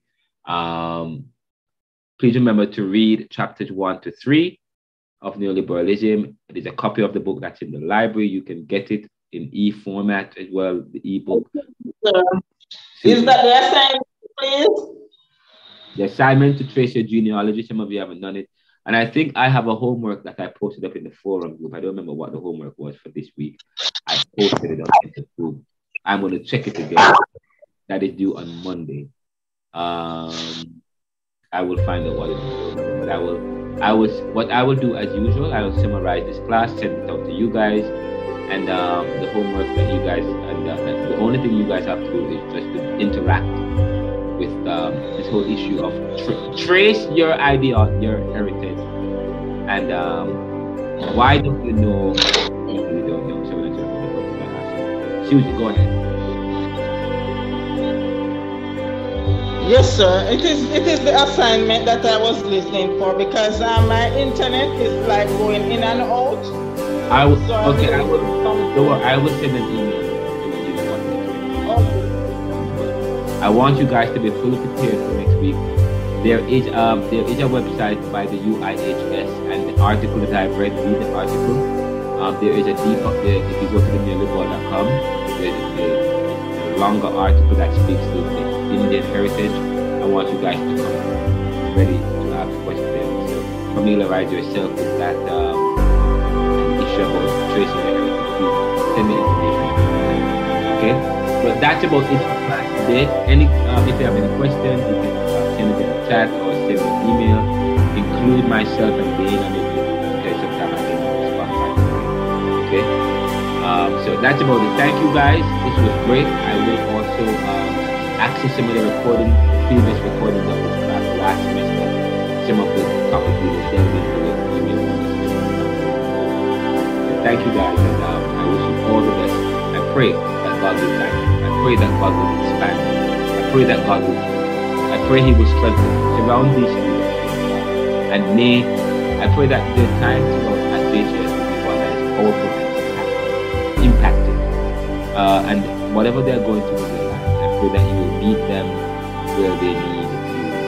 Provide for them, provide opportunities for them, let them see the opportunities, teach them how to access opportunities, Lord God, and help them, Lord, to be open and affirming, in the sense that if they need anything, not to pretend as if they don't need it, okay? Not to live a life of pretense. Help us to be so humble so that we're not afraid to share our life with others as a way to let people know what. So Lord, help us not to be afraid or to live a life that is that that expand, that hide the truth, but help us to be truthful to each other so that we can help one another. Help us to help each other, to love one another, and expand our knowledge and our mind as we embark on this powerful journey. These and other mercies we ask. In Jesus' name, amen. God bless you guys. This class is... Yeah, man. I will share the recording of this class after the recording is available. I believe if you have a link, if you have this link to this class, you should be. If not, then I'll send you the link to the class. So I will send you the link to the class shortly. Okay, sir. Good night, everyone. Bye-bye. Yeah, all the class is recorded. You'll be able to access it. The last one and this one, so I will send it to you so you have access to it. And the PowerPoint as you promised. And the PowerPoint, yes. Thank you. Okay. All right. Chantel and Dan remind me to do that. Tomorrow, I'm about to go to bed. Take care. All right. Take care. Yeah, man.